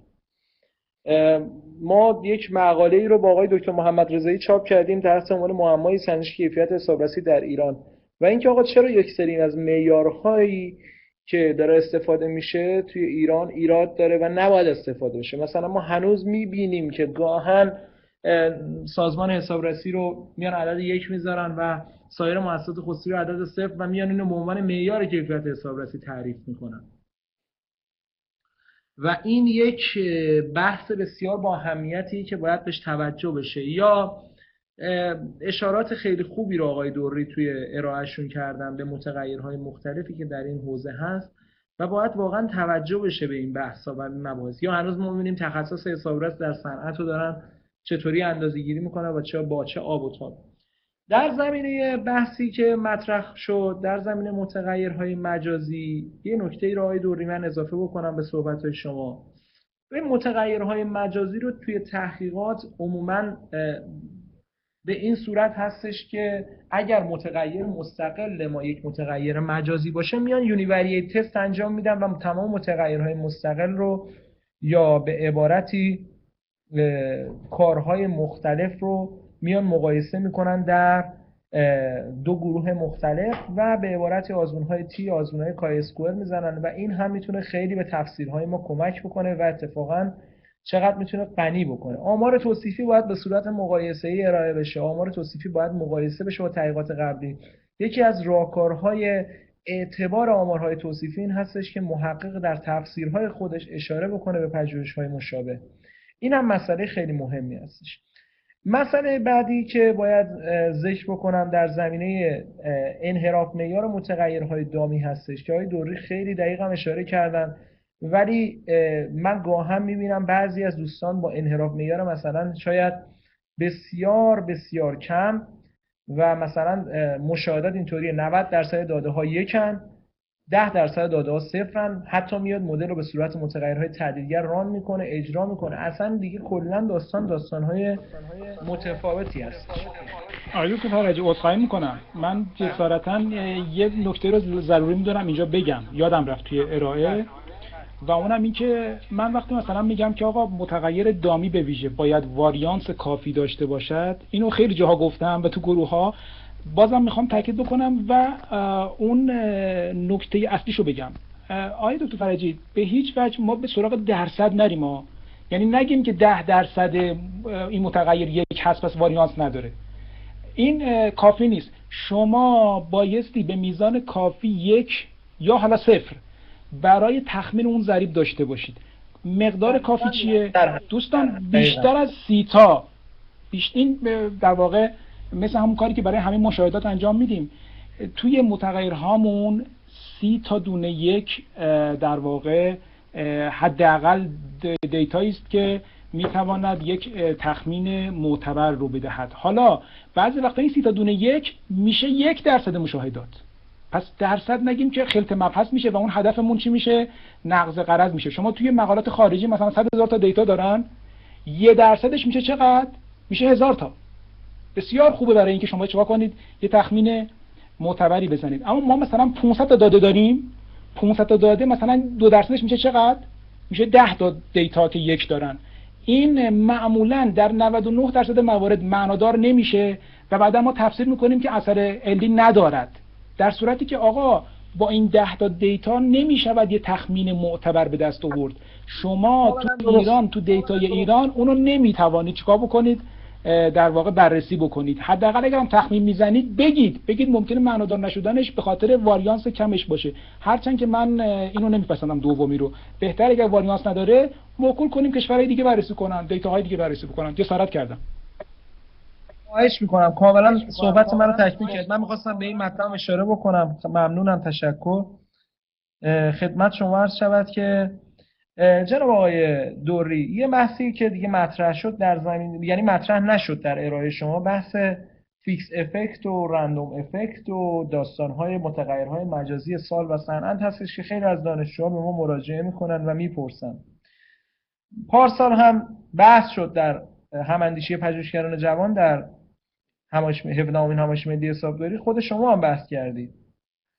خیلی پارادایم غالب رو ما بحث میکنیم.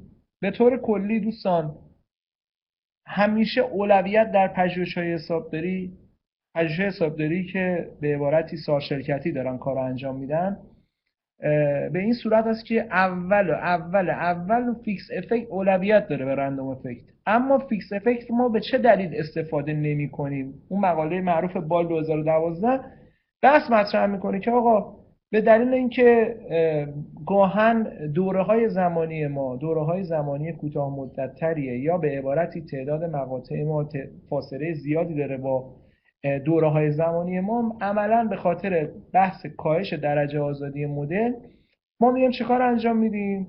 میایم متغیر مجازی سال و صنعت رو وارد میکنیم تا به جای اینکه برای هر شرکت یک دونه دامی وارد بشه و عملاً تخمین ما دچار اشکالاتی بشه و عموما متغیر مجازی سال و صنعت رو دارای اولویت میرم. بعد هم دقت بفرمایید این که ما استفاده میکنیم از مدل های فیکس در مقابل رندوم اولویتش اولویت تئوریک هست. این هم یکی از اون موارد دیگه ای هستش که ما داریم بحث میکنیم. همیشه هم گفتیم آقا همیشه تئوری مقدم هست بر بحث سنجی و همون بحث مکانیکی که مطرح میشه. حالا این نکته هم باید لابلای صحبتام گفته میشد، اما اینطوری هم نیستش که همیشه ما بخوایم از مدل های فیکس افکت استفاده بکنیم. اخیراً ما یه مقاله رو کار کردیم توی مجله خوبی چاپ شد، داور اومد به ما گفتش که آقا مثلا فلان متغیری که شما استفاده کردید در یک مقطع این واریانس نداره، تایم اینوریانت هستش. دیگه وقتی متغیر شما تایم اینوریانت هستش برای هر مقطع قاعدتا دیگه نمیتونی از مدل فیکس افکت استفاده کنی و بهتره که یا به عبارتی میگفت this variable tend to be time invariant، یعنی از این واژه دقیقاً استفاده کرد. گفته بود وقتی اینطوری نیست من دارم از بحث سنجی مطرح میکنم، گفته بود که آقا بیاید رندوم افکت استفاده کنید و رندوم افکت وقتی استفاده میشد میدیم از نظر منطقی از نظر مبانی داره به کار ما میخوره. ما بحث کردیم اولین کاری که انجام میدیم عموما متغیر مجازی سال و صنعت رو در تحقیقات میارم، مگر اینکه دوره زمانی گسترده‌تر باشه مدل به صورت فیکس افکت تخمین زده بشه و از اثرات سال و شرکت وارد مدل بشه. آیا تو خواهی میکنم جزء سرفصلامون بود و خیلی چیزای دیگه متاسفانه اصلا نرسیدیم که در موردش صحبت بکنیم. فرمایش بدید شما. من حالا توضیحاتو دارم میدم برای دوستان، حالا من توضیحات میدم برای دوستان. من به این خاطر عرض کردم که مبتنی در واقع بر مطالب کارگاه صحبت بکنیم جسارت کردم. نه حالا خواهش میکنم چشم حتما. من حالا چون گفتم یه صحبتی بکنم میخواستم یه اشاره‌ای رو بکنم. یکی از بحثایی که استفاده میشه این آزمون‌هایی که بله اینجا گذاشته بودیم و ظاهراً دیگه تمام شده نرسید صحبت کنید، من دارم توضیحاتشو میدم. فقط میخواستم اینو مطرح بکنم که یکی از ایراداتی هم که وجود داره واقعیتش به همین صورت هستش که ما میبینیم دانشجو رو مجبور میکنن آقا شما بیا مثلا بر فرض مثال این آزمون‌ها رو بزن، 4 رو بزن، هاسمن رو بزن. این بحثا دیگه کلاً بحثایی هستش که عملاً دیگه خیلی مطرح نیستش و نباید در این زمینه‌ها ما خیلی چونه زنی بکنیم. در زمینه بحث خطای استاندارد مقاوم هم به خوبی اشاره کردید. ضمن اینکه آقای دوری اون مقاله پترسن هم حالا شما به وردریج اشاره کردید، اون مقاله پترسن معروف 2009 هم دوستان اگر مطالعه بکنن دقیقاً می‌بینن که اولویت بندی شده. به روبوس رگرشن هم کاش اشاره میشد تو ارائه شما که الان جدیداً یکی از روش‌های جدیدی هستش که ارائه شده و تو آزمون‌های اضافه میتونن دوستان استفاده بکنن. البته هر به قول معروف آزمونی و هر روشی در جای و مکان خودش باید ارائه بشه. ساب سامپل تست رو شما اشاره من می‌خواستم بکنم که یه نکاتی توی صحبتاتون بود. ساب سامپل تست‌ها رو عموماً ما می‌بینیم انجام نمیدن دوستان عزیز. بعد در زمینه متغیرهایی که سلکشن بایاس دارن مثلا مثل حق و زحمه حسابرسی گاه هم می‌بینیم که آقا این آزمون‌های مربوطه انجام نمیشه، مثلا مدل سلکشن مدلی که باید باشه و کنترل بشه و مشاهدات مچ بشن گاه هم انجام نمیشه یا تفاوت بین شرکتایی که افشا کردن یا افشا نکردن مشخص نمیشه. متاسفانه این موارد همه دست به دست هم داده تا ما ببینیم که امروزه پژوهش‌هایی که در داخل کشور انجام میشن رو به بهبود هستن ولی واقعا هنوز ایرادات خاص خودشونو دارن و میبینیم که هر نکته‌ای در جای مناسب خودش استفاده نمیشه و از طرفی میبینیم که کاملا مکانیکی برخورد میشه و یه سری صحبت‌ها همین درونزایی که شما مطرح کردید ما تو مجلات بین‌المللی هم گیر همچین داورایی افتادیم که واقعا برای به قول معروف آزمون حساسیتمون 2 تا آزمون حساسیت دیگه هم می‌خواستن، یعنی فقط مختص به ایران نیست ولی به طور کلی فرق داور خارجی و داور داخلیه خیلی زیاد هستش توی سری نکاتی که میگه عموما اونها سجست میکنن. من حالا اگر وقت نیست ارائه بکنم شیر اسکرین بکنم کامنت هایی که دریافت میکنیم اونا سجست هم بهت میکنن مجلاتی که معتبر هستن برای اینکه بهبود خصوصا اگه داور از کار شما خوشش بیاد و بخواد میجر بده یا ماینر بده، پیشنهاد میکنه میگه به نظر من این کارو انجام بده. ولی اینکه ما بخوایم مکانیکی صحبت بکنیم یه مقدار کار رو دچار مشکلاتی میکنه. به طور کلی من تشکر میکنم، خیلی ارائه جالبی بود، خیلی ارائه به درد بخور است برای دوستان. خیلی تشکر، معذرت میخوام پرحرفی کردم. استفاده کردم آقای دکتر فرجی عزیز، ممنونم. متاسفانه وقت کمه، من از اساتید بزرگوار دیگه خواهش میکنم که در خدمتشون باشیم.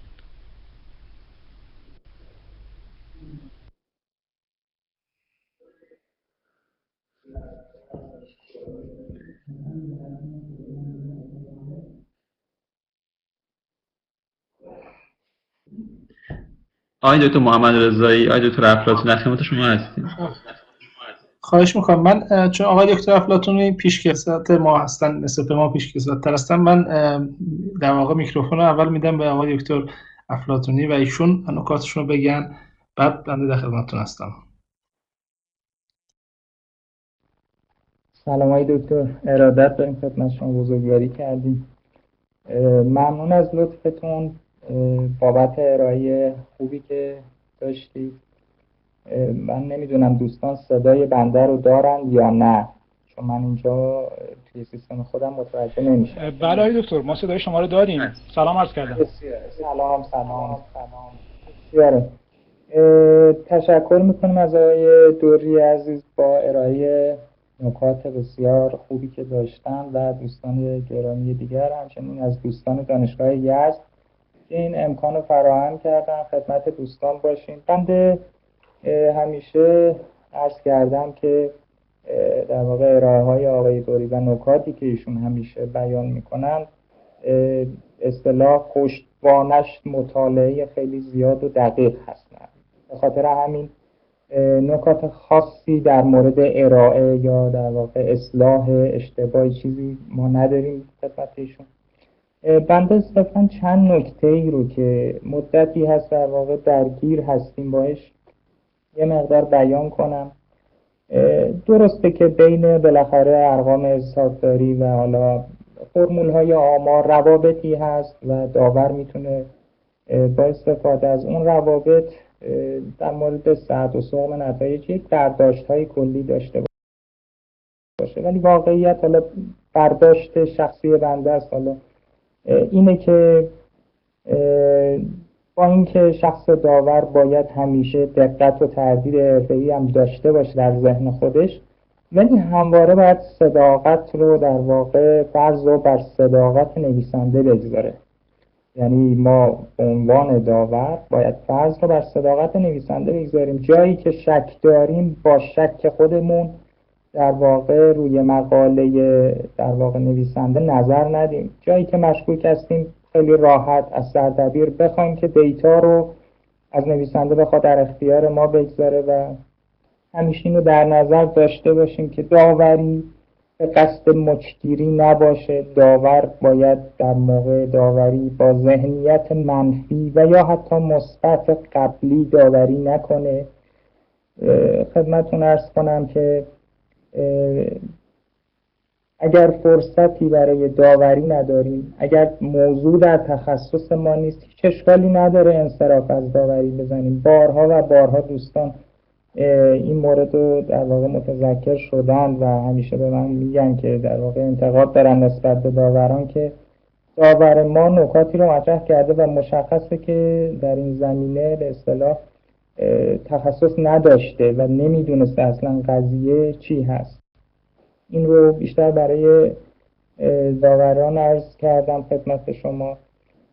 یک موضوع دیگه که یه مقدار محدود میکنه کار نویسندگان داخلی رو، محدودیت تعداد صفحات مجاز مقالات هست توی مجلات داخلی. برخی اوقات نویسنده واقعا میتونه آزمون‌های اضافی انجام بده و آزمون‌های حساسیت انجام بده، اما ارائه اونها مثلا در 20 صفحه یه مقدار کار رو سخت میکنه. البته خب اینم در نظر بگیرید که خود مجلات هم باید بیان نظر بدن، دوستانی که در هیئت تحریریه و همکار مجلات هستن، که چرا این محدودیت وجود داره و این نکته هم باید در نظر گرفته بشه.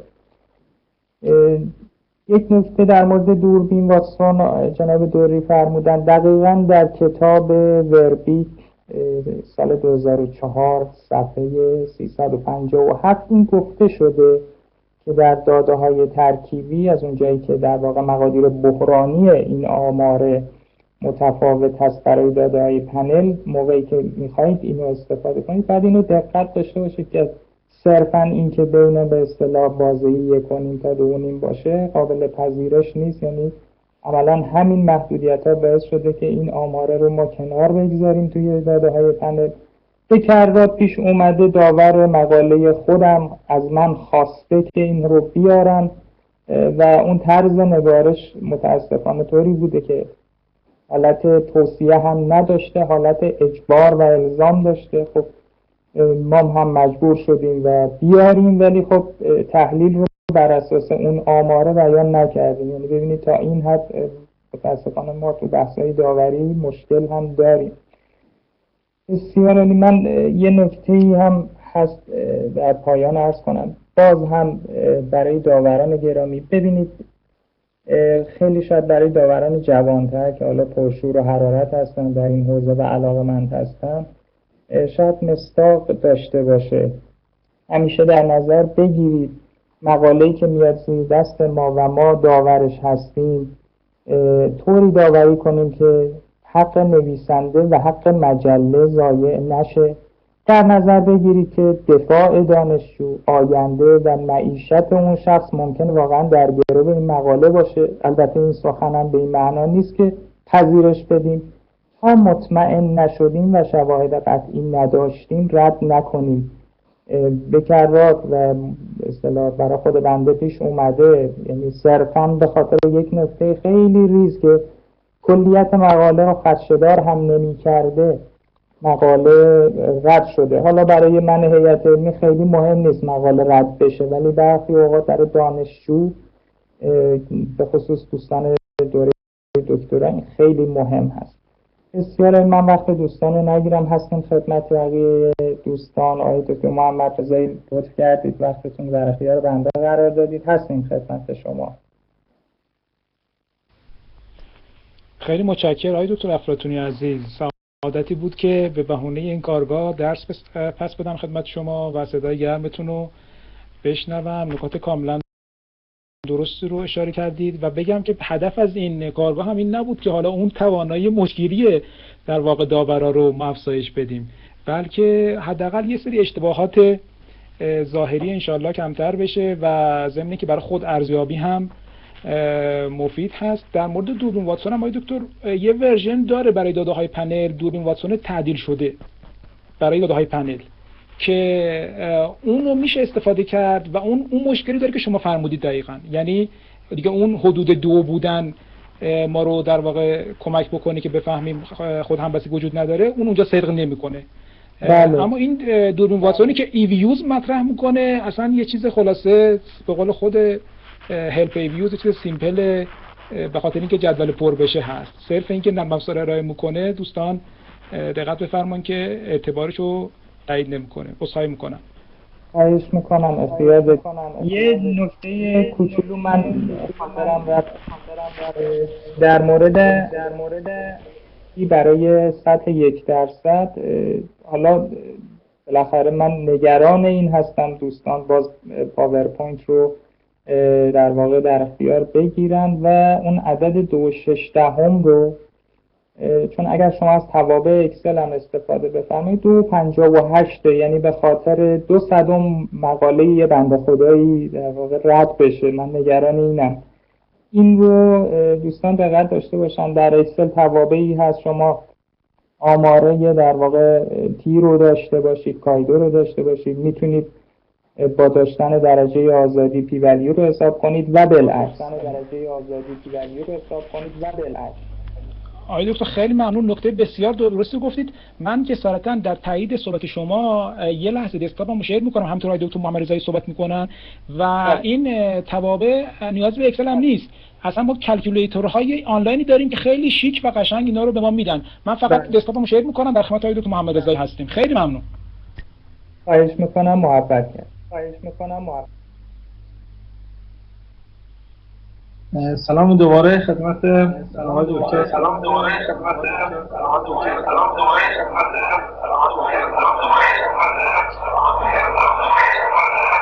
آقای دوری اگه میکروفون، خیلی ممنون. در واقع دوباره سلام از ادب دارم خدمت دوستان محترم.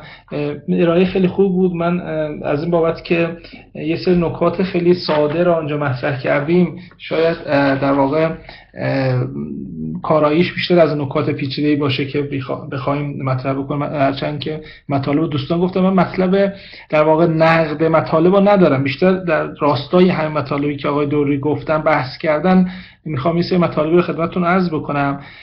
این همونطور که اینجا بحث شد توی این مبحث این بود که چطوری ما بدون داده ها بیاییم و در واقع یه مقاله داوری کنیم. خدمتتون عرض بکنم که اون چیزی که الان توی دنیا داره باب میشه تو مجلات معتبر این هست که همشون رفتن سراغ این موضوع که بیان و داده ها رو نویسندگان شیر بکنن. این آخرین در واقع تجربه‌ای که بنده و آقای دکتر فرجی داشتیم، داده ها رو شیر کردیم، یعنی داده ها رو برای مجله فرستادیم و مجله در اختیار دیگران با لینکی که هست گذاشته. خب میگم که در واقع دریافت داده ها داره به یک روال معمول تبدیل میشه در دنیا و این حق به نظر من حق داور هست که میتونه درخواست داده بکنه و من امیدوارم که در واقع خود مجلات هم این همکاری رو با داورانی که فکر میکنن نیاز به داده برای بررسی هست داشته باشن. خب هرچند که اون مطالبی که آقای دوری هم فرمودن سر جای خودش هست و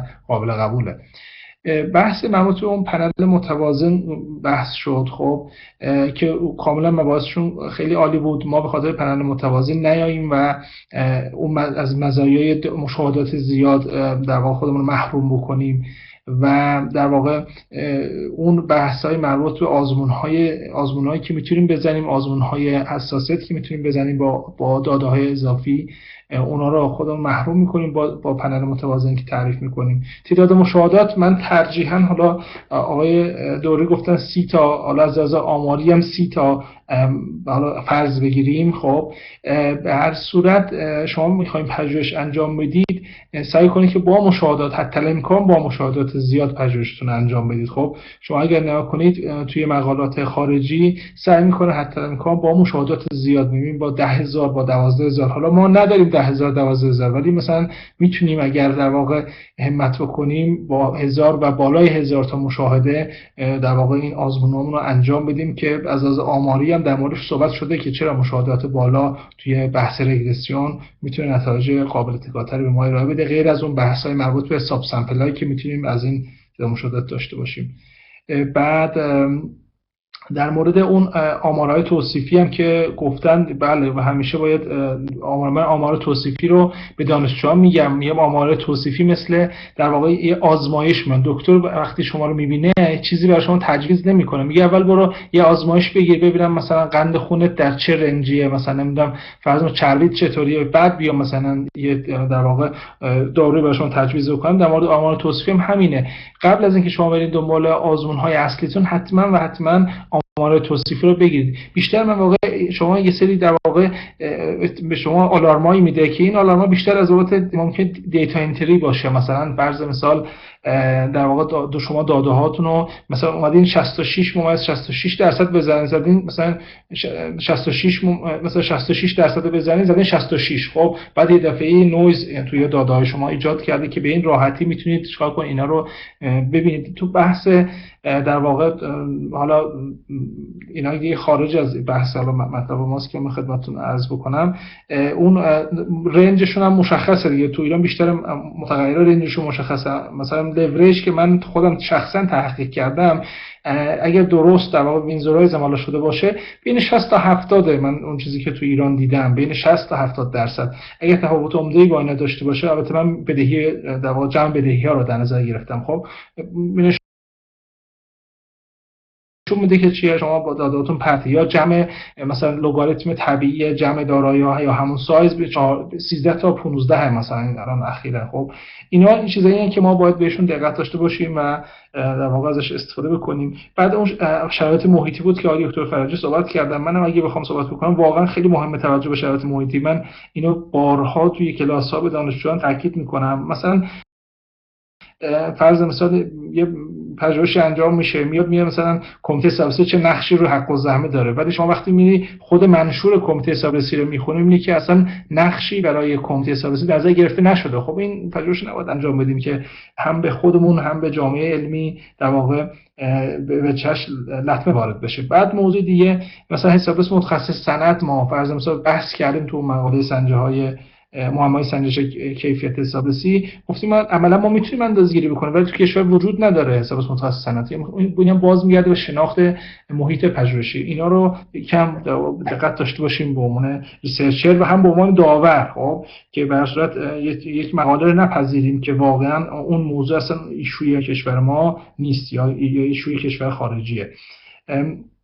تو بحث مثلا همون ضعف کنترل داخلی که آقای دوری فرمودن، خدمتتون از گفتم مثلا من تو گزارش حسابرس من اون چیزی که با حسابرسان صحبت کردم و مشاهداتی که اخیراً داشتم خدمتتون میخوام عرض بکنم که الان بعضی مواقع نمی‌نویسن ولی ننوشتن دلیل بر نبودن ضعف نیست. خب یکم سازمان حسابرسی تو بخش سازمان بورس مسامحه داره میکنه و خود حسابرسان برای اینکه حسابکارانش ازشون ناراحت نشه اینو نمی‌نویسن، یعنی وقتی ننوشتن ولی دلیل بر نبودن نیست. خب اینم یک ایرادی که به این متغیر همچنان وارد هست، ایراد قابل توجهی هم هست. خب بعد من ترجیح اینه که با متغیر حتی الان با متغیرهای کار بکنم که ایراداتشون کم باشه. هرچند ایراد متغیر بدون ایراد نداریم ولی ایراداتش یا ایراراش در اون حد نباشه که یافته‌های منو زیر سوال ببره. خب بعد درصد نوسان پذیری که خیلی صحبت شد در موردش و بهش باید حتما توجه بشه، خیلی مهمه، به ویژه در متغیرهای 0-1 مثلا تعداد اعضای هیئت مدیره توی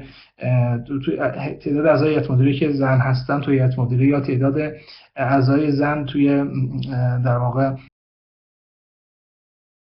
کمیته حسابرسی موارد از این دست. خب این خیلی باید به این موارد توجه بکنیم که با در واقع به اندازه کافی اون یکامون باشه که بتونیم نتایج مناسبی رو بگیریم. خب یه بحث این که آقای دوری فرمودن در مورد اون ضرایب خیلی درست بود حرفشون در مورد اینکه اون میزان اثری که میزان اثر اقتصادیش چقدره، ولی یه بحث دیگه این هست چون این ضرایب مثبت منفی هستن ممکنه اینم یکم اون تفسیرام بهش توجه بکنیم. ممکنه یکی مثلا باشه یه ضربی یا متغیر باشه 50 مثبت، یکم باشه 50 منفی و به این شکل مثلا به اینم باید به موضوع توجه بشه. خب بعد تو بحث معنیداری که الان گفتن، من یک نکته بسیار اساسی که تو پژوهش داخلی می‌بینم و باید بهش توجه بکنم هم به عنوان داور هم به عنوان پژوهشگر خیلی خیلی مهمه، متغیرهای محذوف همبسته است. خب این باعث میشه بعضا متغیر مستقلی که مثلا اون پژوهشگر برای ما فرستاده معنیدار بشه که اگر ما اون متغیرهای دیگر رو متغیر مهمی که توی ادبیات هست باید تو مدل میذاشتیم شاید اصلا این معنیدار نمیشد یا برعکس میشد در واقع جهتش. خب میگم اون متغیر محذوف و خیلی به اون داوران باید بهش توجه داشته باشه. من شخصا در واقع روی موضوع حساسیت بالایی دارم چون واقعا ریزالتایی که با متغیر محذوف هم بسته باشن قابلیت تکامل بالایی نخواهند داشت. تو بحث‌های دیگه هم که حالا دیگه وارد نشدیم اصلا و آقای دکتر فرجی و آقای دوری یکم صحبت کرده در مورد اون در واقع روی کرده اینکه ما مثلا فیکس افکت باشه، رندوم افکت باشه، بحث درونزایی که من حالا آقای دوری میگه من خیلی نمیبینم تو پژوهش‌های داخلی، به ویژه تو پژوهش‌های حاکمیت شرکتی که اصلا ندیدم و همه این پژوهش‌ها یه جورایی مشکوک به یافته‌هاشون الان مشکوک به نظر میرسه که اگر این بحث درونزایی رو کنترل می‌کردن آیا نتایجشون همچنان چه نتایجی برقرار بود یا نه. اینم یه موضوع مبحثی است. و آخر مطلبی که میخوام مطالبم جمع بکنم در مورد این بحث‌های مربوط به همون فرض مثال گفتن GMM و مواردی از این دست، همونطوری که آقای دکتر فرجی صحبت کردن،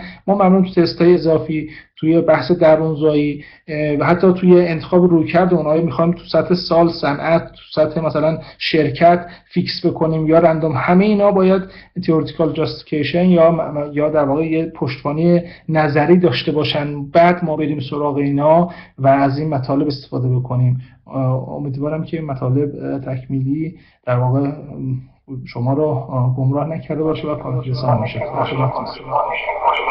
من به نوبه خودم تشکر میکنم آقای دکتر محمد رضایی، خیلی استفاده کردیم. هم از شما، هم از آقای دکتر افلاطونی، هم آقای دکتر فرجی تشکر میکنم. دو تا نکته بگم. اولا تشکر از دوستانی که تشریف آوردن و ببخشید من یه خورده پر حرارت حرف میزنم بعضی وقتا، قصد جسارت ندارم و درس پس میدم خدمت دوستان و بزرگواران. و تشکر میکنم از اساتیدی که در خدمتشون بودیم. از من اسم نبردم و یه عذرخواهی هم بکنم از دوستانی که سوال میپرسیدن، واقعیتش اونقدر سوالا زیاد بود و وقت کم که شاید نرسیدم جواب بدم یا دیگر دوستان. من از این بابت عذرخواهی میکنم. من در خدمت دوستان هستم. اگر آقای دکتر تقی‌زاده یا دیگر دوستان صحبتی دارن در خدمتشون هستیم، وگرنه من خداحافظی میکنم. آقای دکتر ممنون از شما آقای دوری. اگر داوران گرانقدر نکات دیگه‌ای دارن بفرمایید، وگرنه که ما با دوستان خداحافظی کنیم. آقای دکتر افلاطونی، آقای دکتر محمد رضایی و دکتر فرجی. خواهش میکنم. خیلی ممنون از بابت زحماتی که در واقع دانشگاه یزد کشیدن برای برگزاری این کنفرانس. امیدوارم که تا سال بعد کرونا رفع شده باشه و بتونیم توی دانشگاه دیگه هممون جمع بشیم و به صورت حضوری این در واقع مباحث داشته باشیم. من بنده دیگه در واقع عرضی ندارم و با شما خداحافظی میکنم. خیلی ممنون آقای دکتر، شما زحمت کشیدین. آقای دکتر افلاطونی.